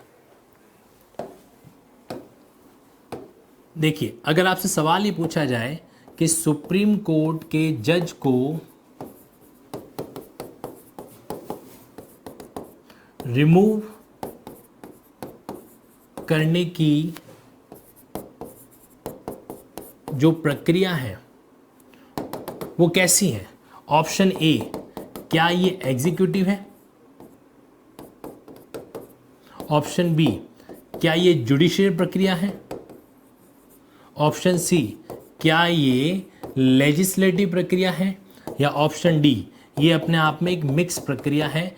बताइए क्या होगा इसका सही जवाब। अगर ये सवाल आपसे पूछा जाए तो आप इसमें यहाँ पर क्या आंसर जो है देंगे, बताइए। एक सीधा सा सवाल आपके सामने है और इसके तहत जो है क्या पॉइंट जो है रखा जा सकता है, बताएं। तो ये अपने आप में जो है किस तरह की प्रक्रिया होगी, ये एक तरीके से मिक्स प्रक्रिया के तहत आएगा। कौन सी प्रक्रिया के तहत, मिक्स के तहत। एग्जीक्यूटिव का रोल कैसे है कि भाई प्रेसिडेंट क्या होता है, प्रेसिडेंट है तो एग्जीक्यूटिव ना, और दूसरी बात है डिस्टिंग्वाइज्ड जूरिस्ट कौन बैठेगा इन्वेस्टिगेशन करने के लिए वगैरह, उसको कौन तय करेगा। तो इसमें जो प्रक्रिया है वो प्रेसिडेंट का रोल भी आ रहा है, जुडिशरी का भी रोल आ रहा है। क्यों, क्योंकि 2 सुप्रीम कोर्ट के जज बैठते हैं इन्वेस्टिगेशन करने के लिए। तीसरा, लेजिस्लेचर का भी रोल आ रहा है, क्योंकि जो मोशन पास करना पड़ता है वो किसको पास करना पड़ता है, पार्लियामेंट को पास करना पड़ता है। तो ये एक तरीके से मिली जुली प्रक्रिया है। क्या है, मिक्स तरह की प्रक्रिया के अंदर आएगा ये। इसको आप ना तो प्योरली एग्जीक्यूटिव कह सकते हो, ना प्योरली लेजिस्लेटिव कह सकते हो, और ना ही प्योरली क्या कह सकते हो, जुडिशियल प्रक्रिया कह सकते हो। तो ये बात हमारे लिए अपने आप में जानना, पहचानना और समझना बहुत इंपॉर्टेंट हो जाता है, बहुत महत्वपूर्ण हो जाता है। क्योंकि सुप्रीम कोर्ट के जज को रिमूव करने का प्रोसेस हमारे माइंड में अगर सेट हो जाता है ना, तो बाकी की चीज़ें हमारे लिए किसी तरह की परेशानी क्रिएट नहीं करती है। ओके, अब 1 बाय 1 जो है हम क्या करेंगे, इलेक्शन कमिश्नर की सारी प्रणाली को ऑब्जर्व करते हुए उसको सम अप करेंगे। देखो, सबसे पहले आपको जिस चीज़ को जानना है वो ये जानना है यहाँ पर कि अनुच्छेद 324 है वो खुद को विभाजित कैसे करता है। कभी भी देखो, अब जो भी बातें अपन करेंगे वो स्पेसिफिकली इलेक्शन कमीशन के संबंध में ही रहेगी, यानी कि 324 से लेकर 329 तक ये जो भी आर्टिकल है उनमें की आर्टिकल कौन सा है, 324। आप 324 को अगर आप समझ चुके हैं तो आप मान के चले बाकी आपको किसी तरीके का कोई दिक्कत जो है वहां पर नहीं आने वाला है। अब क्या कहता है 324, देखो 324 को समझने के लिए हमें क्या करना पड़ेगा, इसको जो है विभाजित करना पड़ेगा 3 अलग अलग हिस्सों के अंदर। पहला हिस्सा, दूसरा हिस्सा और तीसरा सेगमेंट। देखो पहला जो हिस्सा है यानी कि जो इसका एक तरीके से सब आर्टिकल 1 जो है वो बेसिक बात करता है, यानी कि यहाँ पर मैं जिक्र कर रहा हूँ आपके सामने 124 के 1 का। ये क्या कहता है कि इलेक्शन जो है किसका, 4 एंटिटी का, राष्ट्रपति का, प्रेसिडेंट, वाइस प्रेसिडेंट, साथ साथ में एमपी और एमएलए, इनका इलेक्शन जो है वो कौन कराएगा, मतलब उस इलेक्शन के संबंध में सुपरिटेंडेंस कंट्रोल वगैरह किसका रहेगा, आपके इलेक्शन कमीशन का रहेगा। ये बेसिक बातें जो है आपका सब आर्टिकल 1 कहता है। ठीक, दूसरा जो आर्टिकल है वो संबंधित है अपॉइंटमेंट को लेकर। अपॉइंटमेंट करना यानी कि एक तरीके से नियुक्तियां करने के बारे में बात जो है यहां पर हो रही है। अपॉइंटमेंट किनका, अपॉइंटमेंट 4 तरह के लोगों का।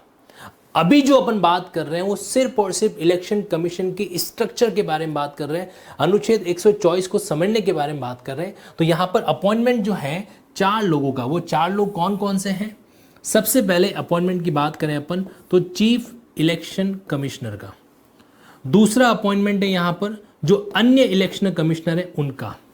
तीसरा अपॉइंटमेंट अगर मैं आपके सामने बात करूं तो जो रीजनल कमिश्नर है उसके बारे में। और चौथा जो अपॉइंटमेंट है वो होता है स्टाफ। इन इलेक्शन कमिश्नर के पास में ना अपना खुद का कोई ज़्यादा स्टाफ होता नहीं है, खुद के इनके कर्मचारी बहुत कम होते हैं। ये तो क्या करते हैं, गवर्नर या प्रेसिडेंट को बोलते हैं कि भाई ये निर्वाचन करवाना है और हमको जो है क्या करो, आप जो स्टाफ उपलब्ध करवाइए। और यही कारण है कि जो सरकारी टीचर वीचर वगैरह है या सरकारी जो सेवा के अंदर है उनको क्या कर दिया जाता है, चुनावी ड्यूटी के अंदर जो है लगा दिया जाता है। तो ये प्रावधान जो किससे कनेक्ट होगा, इस तरीके से कनेक्शन इसका जुड़ता है। अब देखो इसको आप सिंपली अलग अलग आर्टिकल्स में विभाजित कर सकते हैं।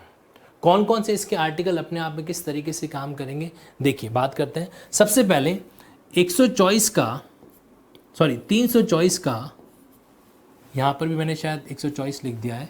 324 का सब आर्टिकल 2 इसके बारे में बात करेगा, चीफ इलेक्शन कमिश्नर के बारे में विशेष रूप से। देन आफ्टर 324 का जब आप तीसरा क्लॉज पढ़ोगे तो वहां पर अदर इलेक्शन कमिश्नर के बारे में जिक्र आएगा। साथ ही साथ में यहां पर अगर आप चौथा क्लॉज पढ़ोगे 324 के क्लॉज 4 को, रीजनल कमिश्नर के अपॉइंटमेंट के बारे में बात करता है। और इसके स्टाफ की नियुक्ति के बारे में बात कौन करता है, 6th क्लॉज। मजेदार बात यह है कि सिर्फ एक शब्द याद रख लो, इन तीनों के संबंध में, इन तीनों की जो नियुक्तियां हैं वो कौन करता है, प्रेसिडेंट करता है। और स्टाफ के संबंध में निर्भर करेगा कि वो प्रेसिडेंट को कह रहा है या राज्य के गवर्नर को कह रहा है, उसके द्वारा जो है स्टाफ उपलब्ध करवाया जाता है। तो ये 4 पार्ट हो गए किसके संबंध में, अपॉइंटमेंट के संबंध में। बस इतना ही समझना है कि प्रेसिडेंट के द्वारा अपॉइंटमेंट किया जाएगा। और जो लास्ट आपका क्लॉज बचता है वो 3 चीज़ों को लेकर है। 3 चीज़ें कौन कौन सी हो जाएगी यहाँ पर देखिएगा। इन 3 चीज़ों के अंदर सबसे पहले ये है कि सेवा शर्तें, कंडीशन ऑफ सर्विस, सेवा शर्तें। दूसरी जो आपके पद का टेन्योर होगा, पद की अवधि होगी वो कितनी होगी। और तीसरा है कि इसमें इनको रिमूव कैसे किया जाएगा, रिमूवल करना। तो 1, 2 और 3 ये तीनों बिंदु जो हैं वो किस में गवर्न होते हैं, वो आपके गवर्न होते हैं 324 के सब क्लॉज 5 के अंदर। और कौन करता है, ध्यान रखना यहाँ पर भी सारा काम जाम जो है प्रेसिडेंट करेगा, लेकिन प्रेसिडेंट जो भी नियम बनाएगा वो सब्जेक्ट टू पार्लियामेंट के लॉ के क्या रहेंगे, अधीन जो है रहेंगे। अगर आपने इस स्ट्रक्चर को समझ लिया है, 324 के इस भाग को समझ लिया है, तो मान के चलें कि हम लोगों ने इसके अहम पार्ट को यहाँ पर प्ले किया है। बस इतना सा है इसका स्ट्रक्चर और कुछ नहीं है। एक चीज़ और है जो यहाँ पर आप जोड़ सकते हैं कि भाई 324 का ये जो आर्टिकल है क्लॉज 2 जो है, ये अपने आप में इसके कॉन्स्टिट्यूशन के बारे में भी बात करता है कि इसमें क्या होगा। एक तो आपके जो है चीफ इलेक्शन कमिश्नर होगा और साथ ही साथ में अन्य उतने इलेक्शन कमिश्नर होंगे जो प्रेसिडेंट को लगे कि होने चाहिए। ये कॉन्स्टिट्यूशन के बारे में भी आपका दूसरा आर्टिकल बात करता है। यानी कि जो एक क्लॉज है, ये आपके सामने जो डायग्राम है, ये अपने आप में क्या करता है, स्पष्ट करता है 324 के प्रावधानों को। देखो, जब कभी भी हम किसी आर्टिकल का इस तरीके से पोस्टमार्टम कर देते हैं ना, तो उसके बाद उस आर्टिकल को पढ़ने में हमें कभी दिक्कत नहीं आती है। वो हमारे काम को, वो हमारे पढ़ने के जो वर्क है उसको बहुत आसान बना लेता है। आइए फटाफट पढ़ लेते हैं अब 324 को, क्योंकि कुछ बचा ही नहीं इसके अंदर। ये जो पोस्टमार्टम किया है, ये पोस्टमार्टम आपको बकायदा अपने बेरेट के अंदर 324 आर्टिकल से पहले चिपकाना चाहिए। अच्छा, 324 ही क्यों महत्वपूर्ण है, बाकी वाले प्रावधान महत्वपूर्ण क्यों नहीं है? ऐसी बात नहीं है कि महत्वपूर्ण नहीं है, लेकिन उनके प्रावधान आप टिप्स पे आसानी से याद कर सकते हो। अब देखो, पहले 324 को समअप करते हैं, उसके बाद अपन बात करेंगे 325 वगैरह के बारे में भी। 324 के अंदर जो हमारे सामने बिंदु आ रहे हैं वो क्या क्या आ रहे हैं? Number 1, the superintendence direction and control of preparation of the electoral roll for the conduct of all election. किस किस के? पार्लियामेंट के, स्टेट लेजिस्लेचर के, प्रेसिडेंट के, वाइस प्रेसिडेंट के, किसके द्वारा करवाए जाएंगे? इलेक्शन कमीशन के द्वारा करवाए जाएंगे। ये आपका सब क्लॉज 1 कहता है। ठीक है, कोई प्रॉब्लम नहीं। दूसरा, इलेक्शन कमिश्नर के अंदर क्या क्या होगा? एक तो चीफ इलेक्शन कमिश्नर होगा और उतने अन्य इलेक्शन कमिश्नर होंगे जैसा कि प्रेसिडेंट को ठीक लगे, टाइम टू टाइम वो उसको बनाए। और इसके लिए प्रेसिडेंट क्या कर सकता है? नियम बनाएगा, लेकिन ये जो नियम रहेंगे वो भी पार्लियामेंट के कानून के अधीन रहेंगे। और कौन सा कानून बनाया गया है? एक तरीके से पीपल रिप्रेजेंटेशन एक्ट ऑलरेडी बना हुआ है। तीसरा सब आर्टिकल, जब अन्य इलेक्शन कमिश्नर को अपॉइंट किया जाता है तो चीफ इलेक्शन कमिश्नर हमेशा क्या करेगा? उसके चेयरमैन के रूप में बैठेगा। ठीक, तीसरा क्लॉज। चौथा clause, before each general election to the house of people and to the legislative assembly of each state. जो भी जनरल इलेक्शन, और जनरल इलेक्शन किसको कहते हैं? लोकसभा और विधानसभा के चुनाव को जनरल इलेक्शन कहा जाता है। लोकसभा और विधानसभा के चुनाव को जनरल इलेक्शन कहा जाता है। और हर द्विवार्षिक इलेक्शन किसका? लेजिस्लेटिव काउंसिल का, जो विधान परिषद है उसका। Each state having such council, the president may also appoint with consultation of election commissioner such regional commissioner as he may considered necessary. तो वहां पर जो क्या है, प्रेसिडेंट क्या कर सकता है? कंसल्ट करेगा इलेक्शन कमिश्नर को और उसके अकॉर्डिंग रीजनल कमिश्नर को क्या करेगा? नियुक्त है जो करता है। यहां पर इलेक्शन कमिश्नर को क्या किया जाता है? कंसल्ट है जो किया जाता है। तो ये बेसिक बात यहां पर हमारे सामने आ रही है। तो रीजनल कमिश्नर हर केस में जरूरी नहीं है, जहां पर लगता है वहीं पर उनको अपॉइंट किया जाएगा। 5वां क्लॉज हम ऑलरेडी पढ़ चुके हैं, अभी हाल ही के अंदर हमने पढ़ा था, कंडीशन ऑफ सर्विस, खासकर जब हम सीसी चीफ इलेक्शन कमिश्नर और इलेक्शन कमिश्नर के डिफरेंस के बारे में बात कर रहे थे।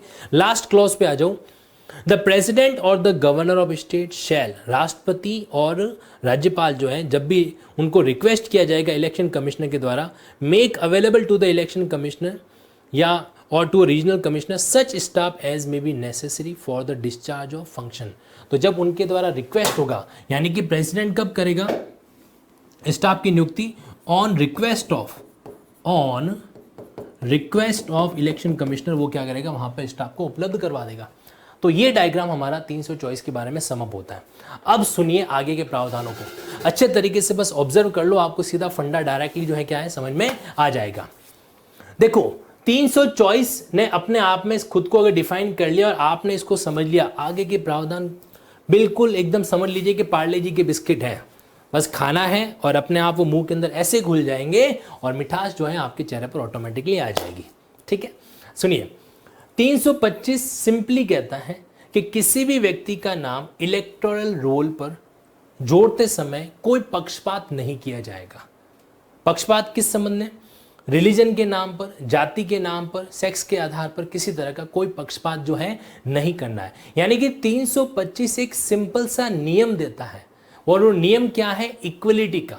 आप 325 को किस नियम से जोड़ सकते हो कि ये निर्वाचन में समानता के सिद्धांत के बारे में बात करता है।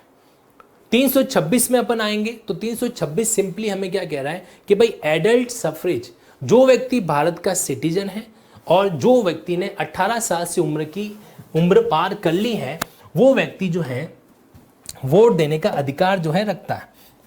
देखो, 325 क्या कह रहा है? कोई पक्षपात नहीं करना है, कोई पक्षपात जो है नहीं होगा। उसका नाम जोड़ने के संबंध में 326 क्या कह रहा है?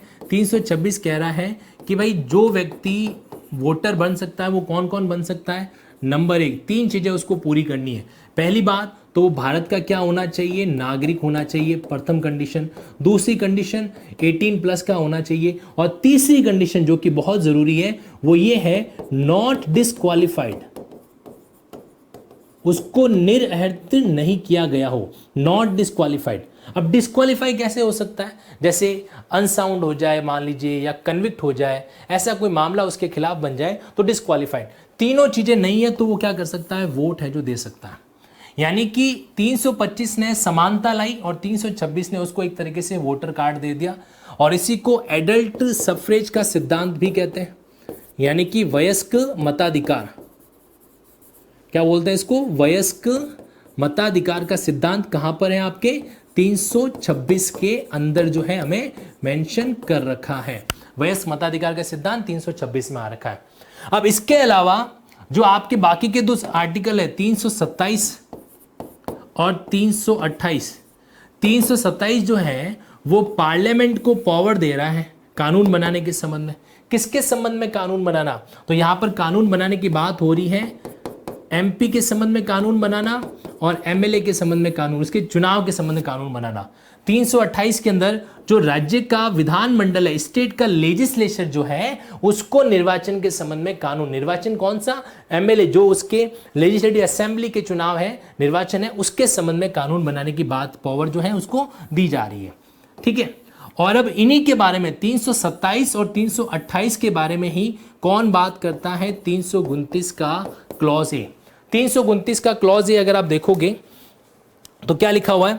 The validity of any law, जो भी कानून बनाया गया है relating to the delimitation of constituency, जो निर्वाचन क्षेत्र है उसको कम करने के बारे में, या अलॉटमेंट सीट ऑफ कॉन्स्टिट्यूएंसी, या सीटों को अलॉटमेंट के बारे में 327 या 328 में, शैल not be called in question in any court. मतलब इसने 329 ए ने क्या कर दिया? बार कर दिया कि ये जो कानून संसद और विधानसभा ने बना दिए हैं इसको किसी भी न्यायालय के अंदर चैलेंज नहीं किया जा सकता। न्यायालय के अंदर जो है चैलेंज नहीं किया जा सकता। इसके बारे में 329 ए ने एक तरीके से बाड़ लगा दिया। और 329 बी ने बाद में चैलेंज कर दिया। क्या कर दिया? कि अगर कोई भी इलेक्शन आपको चैलेंज करना है तो आप इलेक्शन पिटीशन के बारे में माध्यम से ही कर सकते हो। और इलेक्शन पिटीशन क्या होती है, इस कॉन्सेप्ट को हम ऑलरेडी समझ चुके हैं। इतना सा है बस यहाँ का प्रावधान।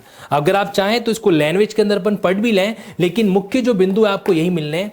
अच्छा, एग्जाम में आपसे एक सवाल और पूछा जा सकता है कि किन किन ग्राउंड्स पर नॉट डिस्क्वालीफाइड, जो मैंने शब्द लिखा है, यहां से आपका एक सवाल भी बन सकता है कि वो कौन से ग्राउंड है जिसके आधार पर एक व्यक्ति को वोट देने से डिस्क्वालीफाई किया जा सकता है। तो ये आप जरूर याद रखिएगा कौन कौन से ग्राउंड हैं, वो आपको 326 के अंदर दे रखे हैं सबसे एंड में। उनमें से ग्राउंड क्या बनेगा? नॉन रेजिडेंस, यानी कि आप वहां के निवासी नहीं हो। अनसाउंडनेस ऑफ माइंड, आपका मस्तिष्क विकृत है। क्राइम या करप्ट और इलीगल प्रैक्टिसेस, कोई आपने क्राइम किया है, कोई करप्शन किया है, या कोई इलीगल प्रैक्टिसेस वहां पर कर रखी है। 5 ग्राउंड है। ध्यान रखना, इन 5 ग्राउंड को एक्सक्लूसिव टर्म में लेना है, इंक्लूसिव टर्म नहीं लिखा है। तो कौन कौन से ग्राउंड है जिसके आधार पर जो है डिस्क्वालीफाई किया जा सकता है, ये ग्राउंड आपको विशेष रूप से जरूर याद रखने हैं। पहला जो ग्राउंड है वो कौन सा रह जाएगा कि भाई आप वहां के क्या नहीं हो? निवासी नहीं हो। यानी कि पहला ग्राउंड नॉन रेजिडेंस, आप वहां के निवासी जो है नहीं हो। दूसरा ग्राउंड यहां पर क्या हो जाएगा कि आप जो है क्या हो? अनसाउंड माइंड हो। अनसाउंड माइंड, विकृत चित्त व्यक्ति हो रखे हो। तीसरा, आपने कोई क्राइम कर रखा है। चौथा, आपने कोई भ्रष्टाचार या कोई करप्ट एक्टिविटी में इन्वॉल्व हो। या पांचवा, किसी तरह का इलीगल एक्टिविटी जो है आपके द्वारा, प्रैक्टिस जो आपके द्वारा किया जा रहा है। ये वो 5 ग्राउंड है जो एग्जाम में आपसे पूछे जा सकते हैं। निवास स्थान, विकृत मस्तिष्क, अपराध के संबंध में, भ्रष्टाचार के संबंध में, और पांचवा हो जाएगा अवैध या इलीगल प्रैक्टिसेस के संबंध में। तो ये 5 ग्राउंड हो जाएंगे। 329 2 पार्ट में डिवाइड होगा, ध्यान रखना।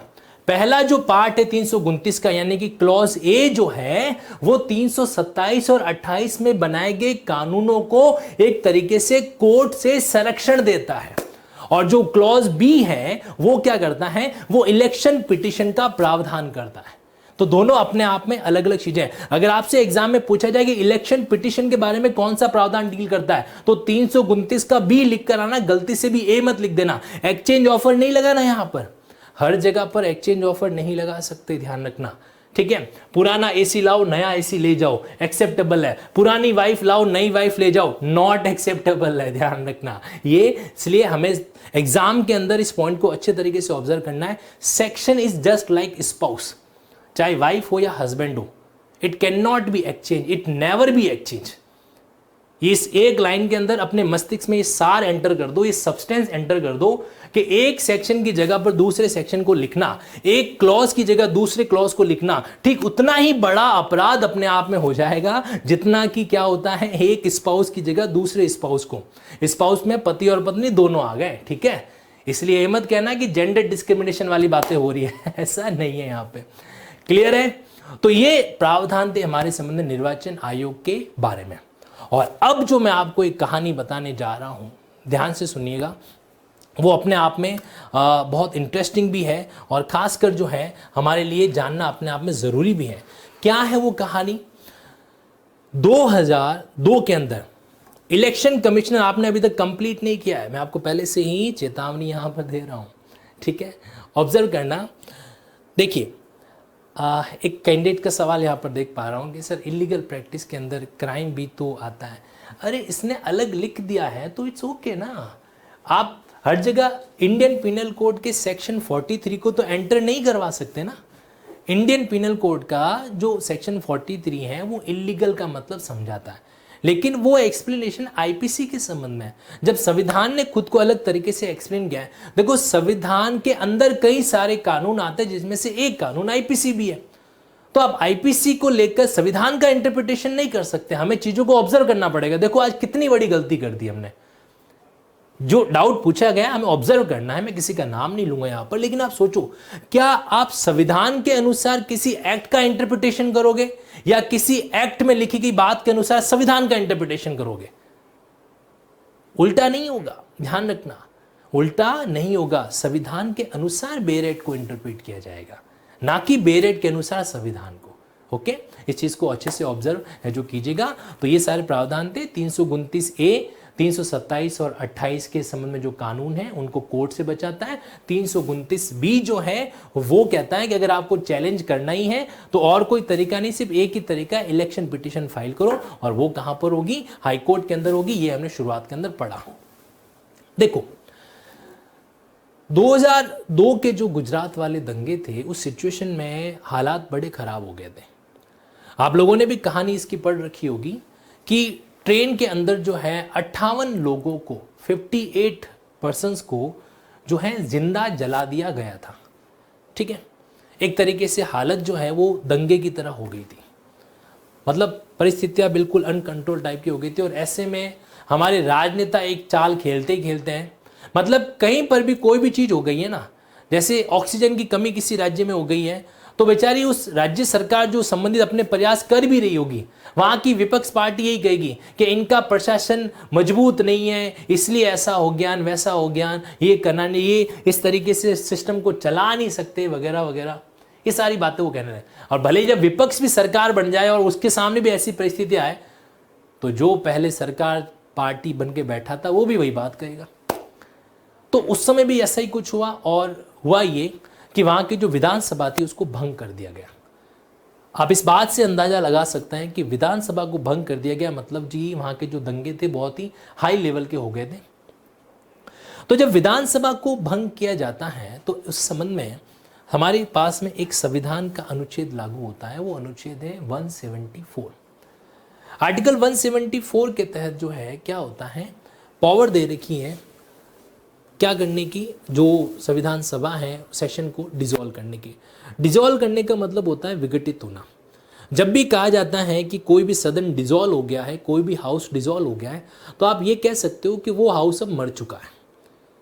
वो हाउस क्या है? मर चुका है। साझेदारी फर्म, पार्टनरशिप फर्म डिसॉल्व हो जाती है, पार्टनरशिप खत्म हो गई, ठीक है। तो ये इसी तरीके से यहाँ पर भी कॉन्सेप्ट लागू होता है।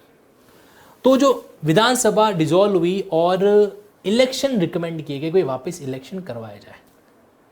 ठीक है, अब उस समय जब इस तरीके से विधानसभा कभी भी डिसॉल्व हो जाती ना, तो वहां पर 356 का नियम ऑटोमेटिकली अप्लाई हो जाता है। 356 यानी कि राष्ट्रपति शासन, इसको आप स्टेट इमरजेंसी कहते हो, 356 अनुच्छेद में दे रखी है। ठीक है, तो वहां पर गुजरात के अंदर जो है एक तरीके से प्रेसिडेंट रूल जो है वो लग गया, क्योंकि विधानसभा भंग हो गई। अब वहां की सरकार जो है वो संविधान के प्रावधानों के अनुसार कार्य नहीं कर सकती, तो जो कॉन्स्टिट्यूशनल मशीनरी है वो वहां पर फेलियर हो गई थी। ठीक, तो जब विधानसभा भंग हुई तो उसके बाद में अगर आप 356 की एक बात को याद रखेंगे तो वहां पर क्या होता है, 356 के अंदर एक क्लॉज आता है, क्लॉज 4। ये क्लॉज कहता है कि भाई ये जो प्रेसिडेंट रूल है ये अधिकतम 6 माह के लिए रहेगा। कितने महीनों के लिए? 6 महीनों के लिए है जो रहेगा, उसके आगे नहीं रहेगा। अगर उसको आगे बढ़ाया जाए तो एक बात अलग है, तो 6 महीनों के लिए रहेगा। तो एक तो 6 महीने का नियम ये। दूसरा नियम ये था कि 2 सेशन के बीच में, जब किसी सदन के 2 सेशन होते हैं तो उसमें अधिकतम अंतराल जो है वो कितना होना चाहिए? 6 महीने का होना चाहिए। अधिकतम अंतराल जो है वो कितना होना चाहिए? 6 महीने का होना चाहिए। तो अब यहां पर कन्फ्लिक्ट क्या हुआ? यहां पर एक संवैधानिक कन्फ्लिक्ट हुआ था, और जब भी संवैधानिक कन्फ्लिक्ट होता है, संवैधानिक विवाद होता है, उस मामले को हमेशा एक संवैधानिक बेंच के द्वारा सुना जाता है। कन्फ्लिक्ट क्या हुआ कि जब प्रेसिडेंट का शासन वहां पे चल रहा था, प्रेसिडेंट रूल चल रहा था, 6 महीने कंप्लीट होने को आए, तो उसके बाद इलेक्शन कमीशन ने, अब सुनना, इलेक्शन कमीशन की एंट्री हो रही है, क्योंकि विधानसभा तो रद्द हो गई, तो नए चुनाव जो है वहां पर करवाने पड़ेंगे। तो इलेक्शन कमीशन ने क्या किया? रिकमेंडेशन किया कि जो चुनाव है वो अभी नहीं करवाएंगे, बाद में कराएंगे। प्रेसिडेंट रूल को जो है क्या किया जाए, आगे और बढ़ाया जाए, मतलब उसको कंटिन्यू रखा जाए। ये बात रिकमेंडेशन निर्वाचन आयोग ने दी। अब निर्वाचन आयोग ऐसा कर सकता है कि नहीं कर सकता है, ये मुख्य मुद्दा था यहां पर। ये मुख्य यहां पर क्या था? मुद्दा हमारे सामने आ रखा था। तो उस परिस्थिति को देखते हुए राष्ट्रपति महोदय ने अपनी 143 की शक्ति का इस्तेमाल किया, 143 की पावर का जो है उन्होंने क्या किया? इस्तेमाल किया।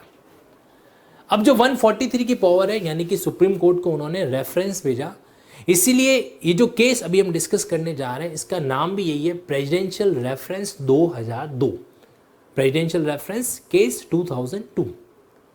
और उस केस के अंदर ये बात आई कि क्या इलेक्शन कमीशन का ये जो मूव है, मतलब जो इसको 6 महीने से आगे बढ़ाना, कहीं कहीं ये 174 के नियम का उल्लंघन तो नहीं कर रहा है? क्योंकि 174 ने क्या कहा कि 6 महीनों से ज़्यादा का इंटरवल नहीं होना चाहिए। अब अगर इमरजेंसी को 6 महीनों से ज़्यादा बढ़ाया जाए तो ऑटोमेटिकली ये जो इंटरवल है वो तो ज़्यादा हो गया। तो यहाँ पर क्या हो रहा है, यहाँ पर जो है, यहाँ पर अपने आप में क्या होगा, एक विवाद क्रिएट हो गया 356 के इस प्रावधान को लेकर, और साथ ही साथ में दूसरा विवाद कौन सा हो गया? दूसरा विवाद हो गया 174 के प्रावधानों को लेकर। अब हमें इस बात को समझना है, 3 मुख्य रूप से सवाल जो है इस केस में अराइज हुए थे। तीनों सवाल अपने आप में बेहतरीन है। अभी तक आपने समझा, विधानसभा भंग हुई, 6 महीनों का 356 की इमरजेंसी लग गई, और 6 महीनों के बाद भी इलेक्शन कमीशन कह रहा है कि इस इमरजेंसी को कंटिन्यू रखा जाए, अभी हम चुनाव जो है, निर्वाचन जो है नहीं करवा सकते। तो वहां पर अब 2 प्रावधान आपके सामने रख रहा हूं मैं। एक है आपके पास आर्टिकल 174, उसके बाद में इलेक्शन कमीशन की पावर, और उसके बाद में अनुच्छेद 356 का क्लॉज 4। तो 174 ये कहता है कि मैक्सिमम इंटरवल जो है 2 सेशन के बीच में कितना हो सकता है? 6 महीने का, इससे ज्यादा का नहीं हो सकता।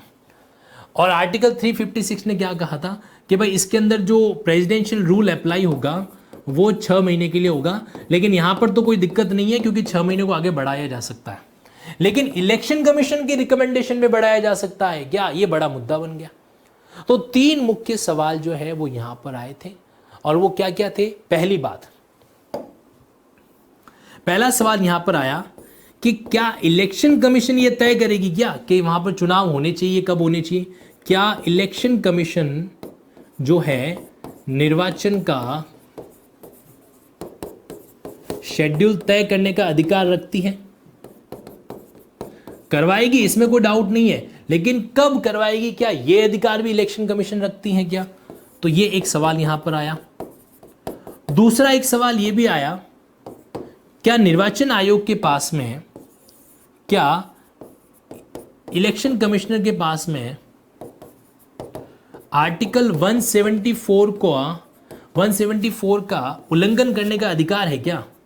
174 का उल्लंघन करने का अधिकार है क्या इलेक्शन कमीशन के पास में? ये एक सवाल पूछा गया। ये मैं आपके वो सवाल लिख रहा हूं जो प्रेसिडेंट ने सुप्रीम कोर्ट को पूछे थे। उल्लंघन करने का अधिकार है। और तीसरा जो सवाल इसके अंदर पूछा गया था कि इलेक्शन होल्ड करने का जो मैंडेट है वो 324 में इलेक्शन करवाने से फुलफिल्ड होगा क्या? मतलब 174 के अंदर जो वापस री इलेक्शन करने की बात है वो क्या वापस 324 से फुलफिल्ड हो जाएगी क्या? तीसरा सवाल इतना महत्वपूर्ण नहीं रखता, लेकिन ये जो दो सवाल थे ये बड़े जरूरी थे। तो एक तरीके से जो है ना डिबेट चल गया। किसके बीच में डिबेट चला? एक तरीके से 174 इस आर्टिकल के बीच में, और साथ ही साथ में सामने डिबेट चढ़ा 356 के संबंध में और साथ साथ में 324 के संबंध में। अब सुनना मजे से कि जो सुप्रीम कोर्ट की संवैधानिक बेंच थी इसने क्या किया। सुप्रीम कोर्ट की संवैधानिक बेंच ने बहुत ही इंटरेस्टिंग तरीके से एक बात कही। उस समय चीफ जस्टिस BN कृपाल साहब थे। उन्होंने बहुत ही बेहतरीन तंगे से गुजरात दंगे के इस मामले को शॉर्ट आउट करते हुए इस मामले को ये कहा, देखिए उन्होंने एक सिंपली लाइन ड्रॉ कर दी। उन्होंने कहा कि जो 174 है ना, 174 के जो प्रावधान है ये अपने आप में अप्लाई होते हैं एक लिविंग असेंबली पर। 174 कहाँ अप्लाई होगा? ये अप्लाई होगा एक लिविंग असेंबली। लिविंग असेंबली मतलब जो डिसॉल्व नहीं हुई है, जो डिसॉल्व नहीं हुई है ये अप्लाई नहीं होगा। नॉट अप्लाई एक ऐसी असेंबली जो कि डिसॉल्व हो चुकी है। डिसॉल्व असेंबली पर इसके प्रावधान जो है वो लागू नहीं हो सकते। ये बात सुप्रीम कोर्ट ने कही। तो जब ये बात अप्लाई होगी तो 174 का इश्यू शॉर्ट आउट हो गया।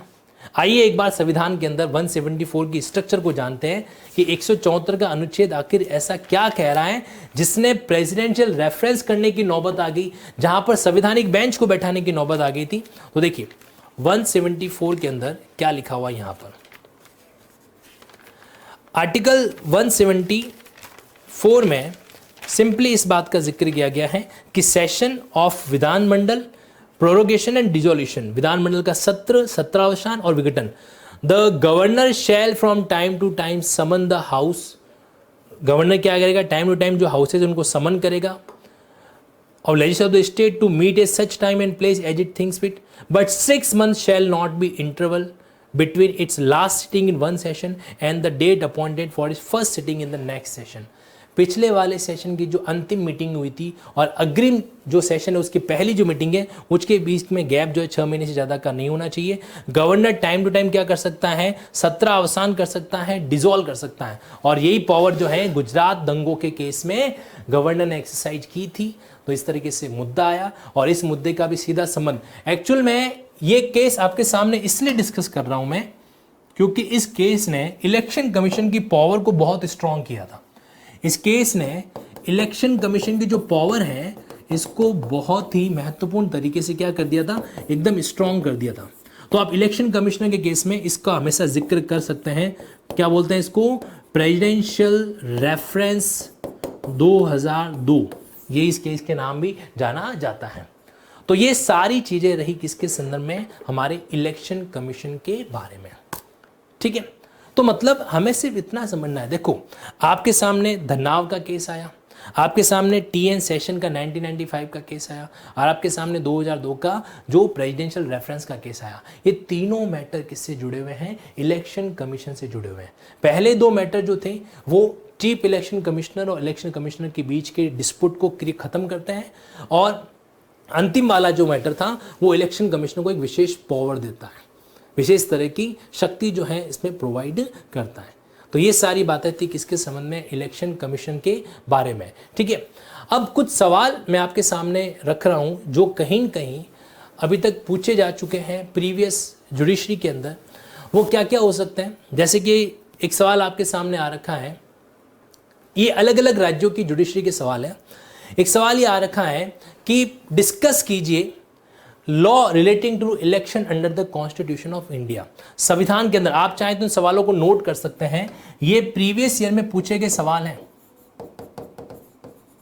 प्रीवियस पेपर जुडिशरी के प्रीवियस पेपर में पूछे गए सवाल हैं। और देखिएगा क्या आप इन सवालों के जवाब कर पा रहे हैं या नहीं कर पा रहे। सवाल क्या था, discuss the law relating to election in constitution of India. एक सवाल आपसे यह पूछा गया, संविधान के अंदर इलेक्शन के संबंध में क्या कानून है उसके बारे में है डिस्कशन जो है कीजिए। तो यहां पर ये वाली बात अप्लाई होती है।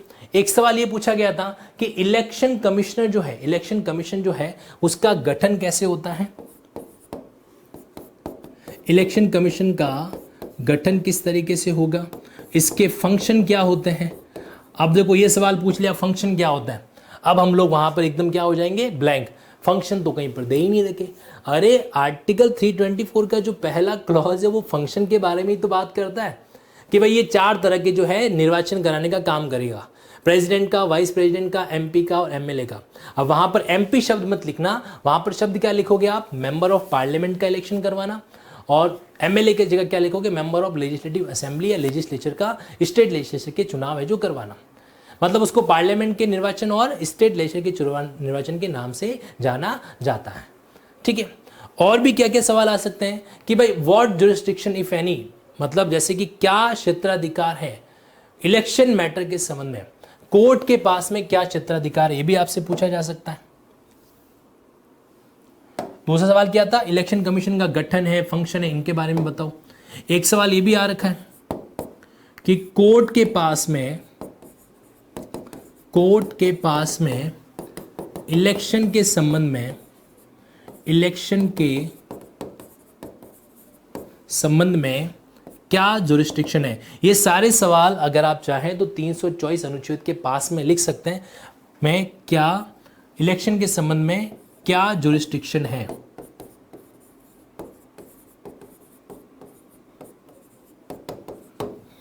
कहां से आंसर लिखोगे इसका, देखो हर सवाल का अपने आप में क्लॉज जुड़ना चाहिए। अब इलेक्शन कमीशन के गठन और फंक्शन की बात करें तो यहां पर आर्टिकल 324 की बात आनी चाहिए।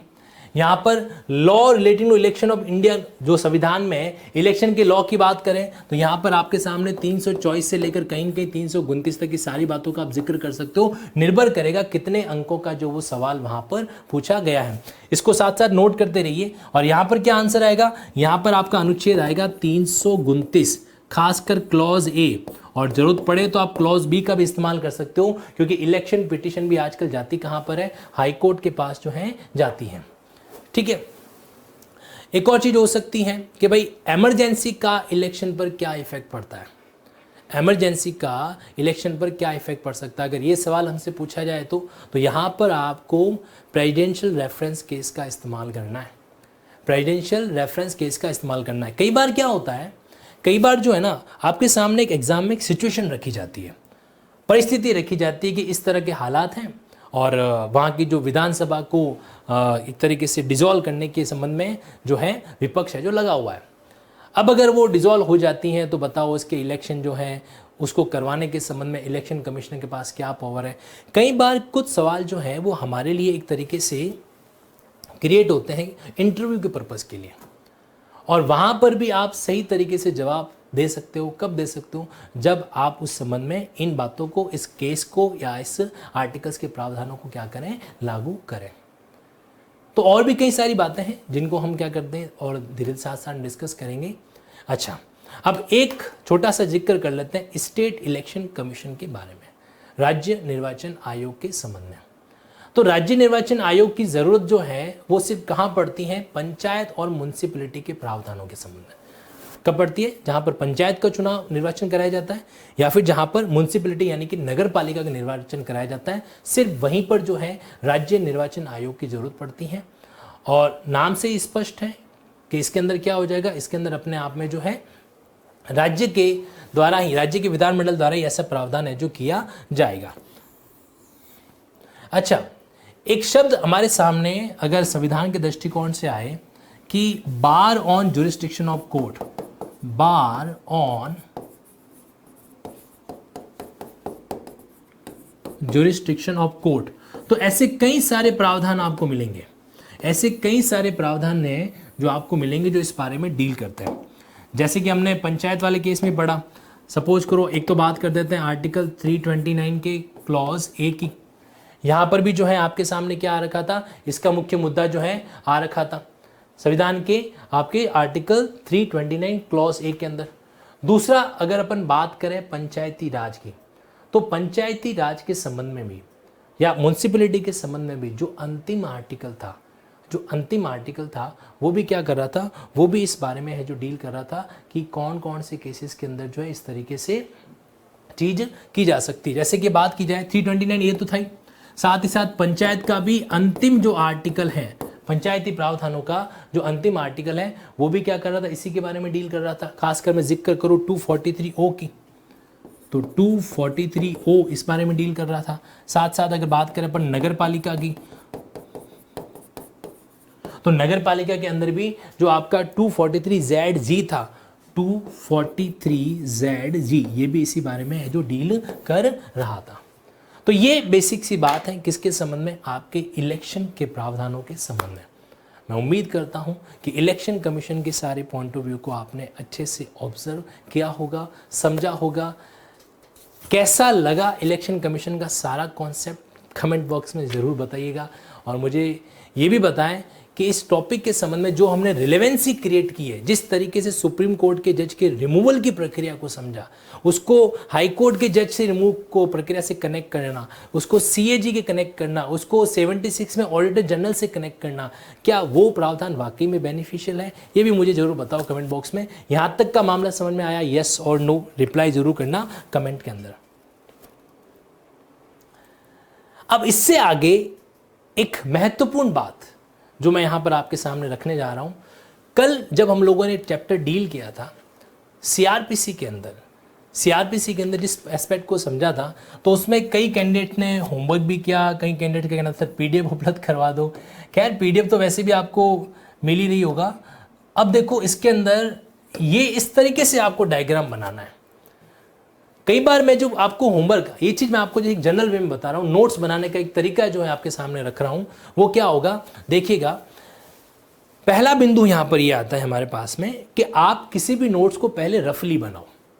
जब आपने रफली बना दिया है तो उसके बाद उसको एकदम फेयर आउट कीजिए।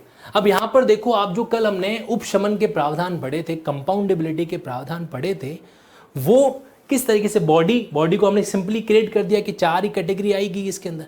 4 कैटेगरी में पहला पार्ट ये, दूसरा पार्ट ये, CV ये होगा, CVC ये होगा।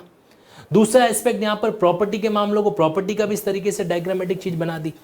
आप चाहो अगर आपके पास कंप्यूटर तो बोले उसका भी इस्तेमाल करो। ये मैं इसलिए कह रहा हूं, देखो जब हमारे नोट्स एकदम सुंदर तरीके से होते हैं ना, पढ़ने का मजा आता है उनको वापस। अगर आपने अच्छे तरीके से चीजों को लिखा है तो आप उसको पढ़ने को एंजॉय करोगे, ठीक है।